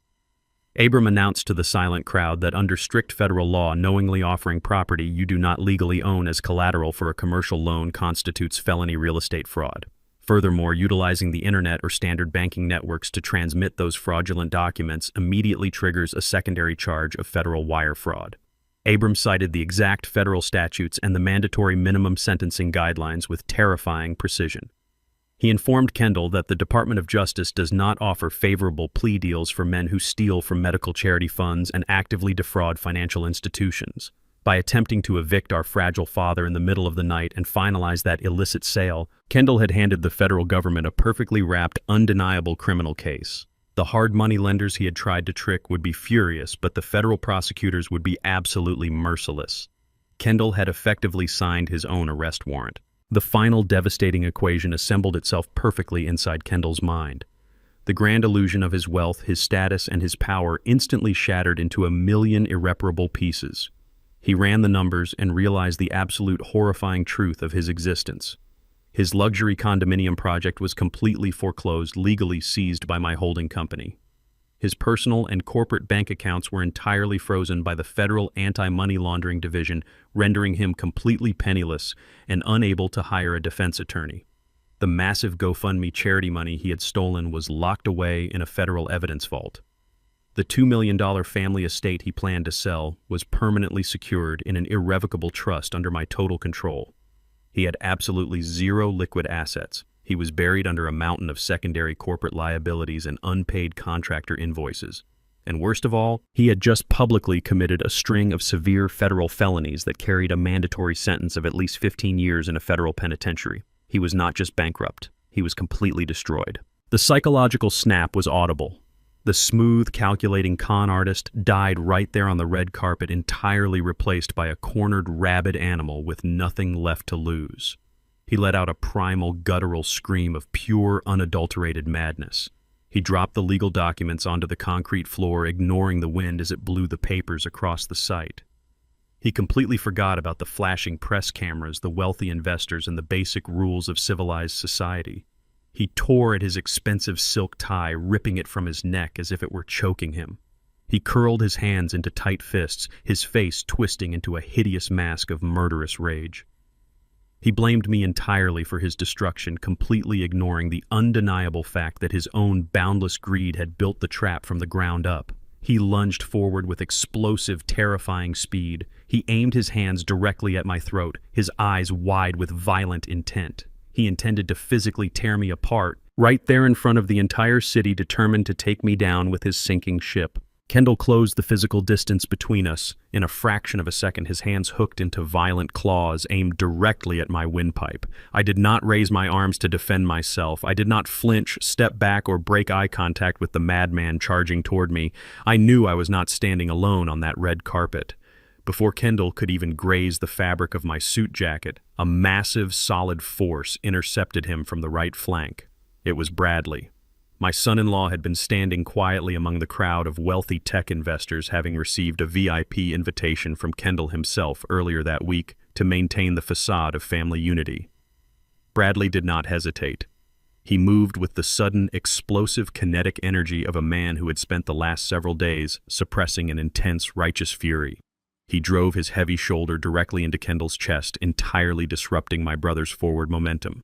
The impact produced a loud, sickening thud that echoed over the frantic clicking of the press cameras. Kendall gasped, the air violently forced from his lungs, and stumbled backward. Bradley did not give him a chance to recover or swing back. He grabbed the lapels of Kendall's torn, expensive suit jacket, twisted his hips, and forcefully swept Kendall's legs out from under him. My brother hit the concrete foundation with a heavy, humiliating crash, entirely missing the plush red carpet. Bradley instantly dropped down, pressing his heavy knee directly into the center of Kendall's chest, pinning him flat against the hard, dusty ground. Kendall thrashed wildly like a caught fish, his face turning a deep, dangerous shade of purple as he struggled to breathe under Bradley's massive weight. He clawed helplessly at Bradley's forearms, but the younger man did not budge an inch. Bradley leaned down his face mere inches from Kendall's ear. He did not scream or shout. He spoke in a low, furious whisper that cut right through the chaos of the crowd. He told Kendall that this concrete floor was the exact return on investment for stealing his daughter's college fund. He told him to stay perfectly still unless he wanted his jaw permanently wired shut. The hired security guards, who had been completely frozen by Abrams' earlier legal threats, finally took a hesitant step forward to intervene in the physical altercation. But before the head of security could even open his mouth to issue a command, the piercing, unmistakable wail of heavy sirens shattered the morning air. The sound did not come from a single local patrol cruiser. It was a deafening, synchronized chorus of high-powered sirens rapidly approaching from the main commercial boulevard. The wealthy investors and journalists turned their heads in unison toward the perimeter fencing. 4 massive, completely black tactical SUVs tore through the main construction gate, their heavy tires kicking up massive clouds of dirt and gravel. They bypassed the designated valet parking and drove directly onto the active site, violently braking just inches from the edge of the catering tent. The doors of the vehicles flew open simultaneously. More than a dozen federal agents swarmed out.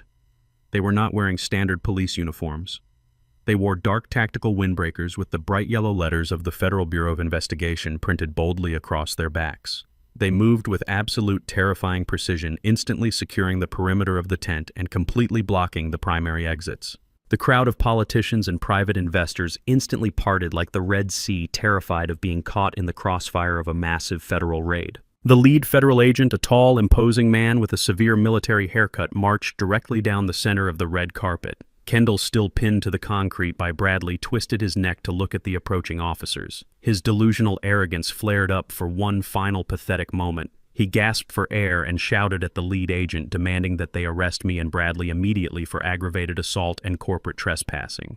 He actually believed his own neighbors had called the local police to break up the fight, and he assumed he could manipulate the authorities exactly like he had done the night before at our parents' house. The lead federal agent did not even look at me. He stopped directly over Kendall's pinned body, pulled a heavily folded document from his jacket, and looked down with absolute disgust. He asked Bradley to step back.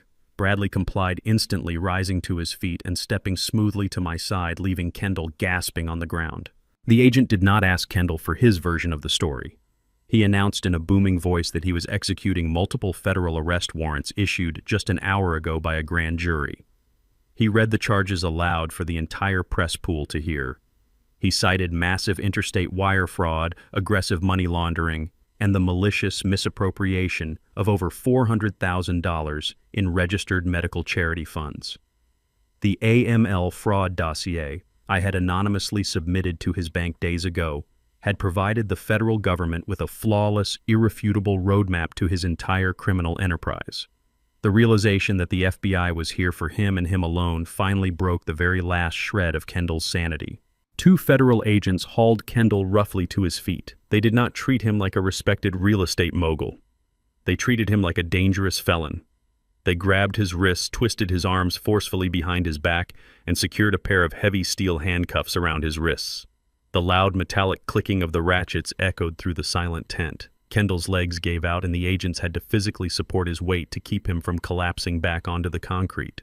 The press photographers surged forward, their cameras flashing violently, capturing the absolute, undeniable destruction of the golden child in high definition. Kendall wildly turned his head, desperately searching the crowd for his wife.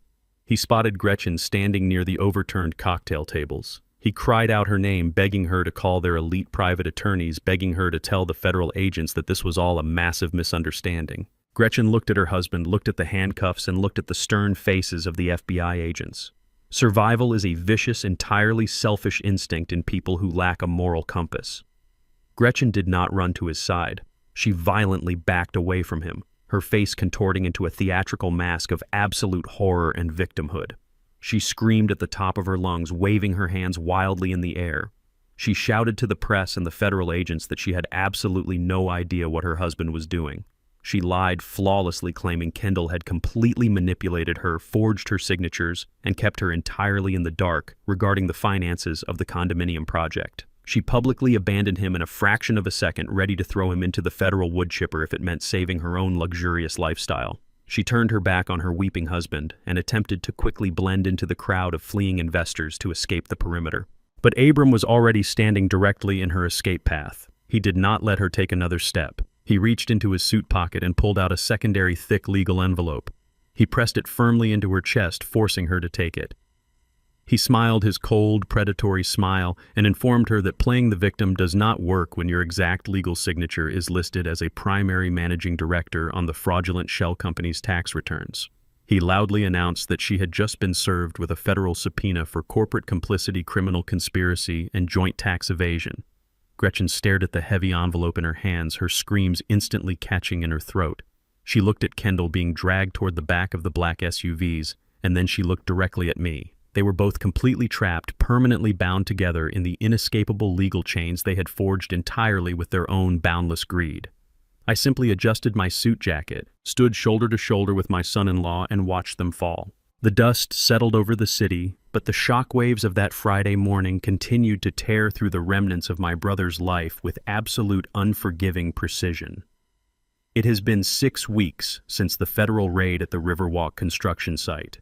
Kendall is currently sitting in a maximum security federal detention center, entirely stripped of his tailored suits, his expensive watches, and his unearned arrogance. His urgent request for bail was unequivocally denied by the presiding judge due to the overwhelming flight risk and the sheer undeniable volume of his financial crimes. He is awaiting trial in a small concrete cell, and his exhausted public defender has already informed him that the Department of Justice is seeking a mandatory minimum of 15 years. Gretchen did not fare any better. Her desperate attempt to play the victim collapsed the very moment federal investigators audited her brother's shell corporation. They discovered her signature clearly printed on multiple fraudulent tax returns and illicit bank transfers. The federal government seized all of her personal assets, completely bankrupting her family and leaving them with absolutely nothing but massive legal debts. She is currently living in a cramped, miserable apartment facing her own impending federal indictment for corporate complicity. But the most difficult consequence of the fallout did not happen in a sterile courtroom. It happened right here in the quiet parlor of the historic family estate. Yesterday afternoon, my mother Martha came to visit. She did not come to apologize for signing the fraudulent contract that nearly cost my father his life. She came to beg. She sat on the antique velvet sofa weeping loudly and pleaded with me to contact the federal prosecutors. She asked me to drop the charges, claiming that Kendall had simply made a terrible mistake under pressure and that family should always forgive family. I sat across from her and felt absolutely nothing. No anger, no resentment, just a profound, freezing clarity. I told her that federal wire fraud and elder abuse are not simple mistakes. I explained that I did not press the criminal charges the United States government did, and I possessed no power to stop the legal avalanche Kendall had started himself. But even if I could stop it, I told her I would not lift a single finger to save him. She looked at me as if I were a monster. I did not care. I stood up, walked to the heavy front door, and opened it wide. I told my mother that the era of my silent compliance was permanently over. I established a firm, unbreakable boundary right then and there. I told her she was always welcome to visit my father, but if she ever mentioned Kendall's name in my presence again, I would permanently bar her from the property. She left in total silence, finally understanding that the compliant, invisible older brother was truly dead. With the toxic elements of my family entirely removed, I focused my absolute attention on repairing the deep financial damage they had inflicted on the people who actually mattered. As the sole executive owner of Titan Holdings, I possess the absolute legal right to liquidate the assets of the defaulted condominium project. I did not want to become a commercial real estate developer. I wanted clean, untraceable cash. Abram negotiated the rapid, highly profitable sale of the concrete foundation, the steel permits, and the prime commercial land to a massive, legitimate international development firm. The rapid sale generated millions of dollars in pure, unencumbered profit. My very first act as the victor was to immediately repair the theft my brother had committed against his own blood. I transferred the stolen $85,000 directly back into my granddaughter's educational trust. But I did not stop there. I added a massive secondary deposit, entirely funded by the liquidation of Kendall's fraudulent empire. I secured her university tuition, her housing, and her financial independence for the next decade. I restored the stolen money tenfold, exactly as I had promised in that dingy motel room weeks ago. Last Sunday, I invited Sasha and Bradley to the family estate for a celebratory dinner. There was no underlying tension, no fake smiles, and absolutely no emotional manipulation. The atmosphere was light, authentic, and filled with genuine warmth. After dinner, Bradley and I walked out to the sprawling backyard. We stood in the cool evening breeze, looking out over the manicured lawn. He did not apologize again for his previous angry outburst, and I did not ask him to. We both understood the heavy, necessary truth of what we had accomplished together in the dark. Without his technical brilliance and his willingness to cross the line to hack the router, the heist at the dinner party would have failed entirely. And without my ruthless financial strategy, his daughter would have lost her entire future.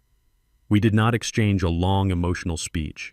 We simply turned to each other and shared a silent, profound look of absolute mutual respect. He knew exactly what kind of man I was, and I knew exactly how far he would go to protect his family. He offered his hand. I shook it firmly. The bond between us was no longer built on polite, fragile family obligations. It was forged in the fire of absolute war, and it was entirely unbreakable. The sun is currently rising over the historic family estate, casting a warm, golden glow across the massive oak trees. I am sitting in a heavy wooden rocking chair on the wraparound porch. The morning air is crisp and clean, entirely devoid of the suffocating tension that used to haunt this beautiful property. The dull, persistent ache in my left side from the kidney extraction has finally faded into a faint, barely noticeable memory. My physical strength has fully returned, but more importantly, my spirit is completely unburdened. The heavy wooden front door creaks open behind me. My father Ellis steps out onto the porch. He is not sitting in a cheap transport wheelchair, and he is not looking over his shoulder in sheer terror. He walks slowly but steadily, leaning slightly on a polished wooden cane. The healthy color has returned to his face and his eyes are incredibly bright and focused. The transplanted kidney is functioning perfectly, granting him a vibrant, healthy extension of his life that Kendall had so desperately tried to monetize and destroy. My father sits down carefully in the rocking chair right next to mine. He does not speak. He does not need to. We have shared more profound truth in our silence over the past few weeks than our family has spoken in 4 decades. I hand him a steaming ceramic mug of black coffee. He takes it with a steady hand, takes a slow sip, and lets out a long, contented sigh. I take a sip of my own coffee and look out over the sprawling green lawn. I spent my entire life believing that sacrifice was the ultimate measure of a man's worth. I thought that by giving away pieces of myself, whether it was my money, my pride, or my literal organs, I could eventually earn the respect of the people who shared my blood. I was completely wrong.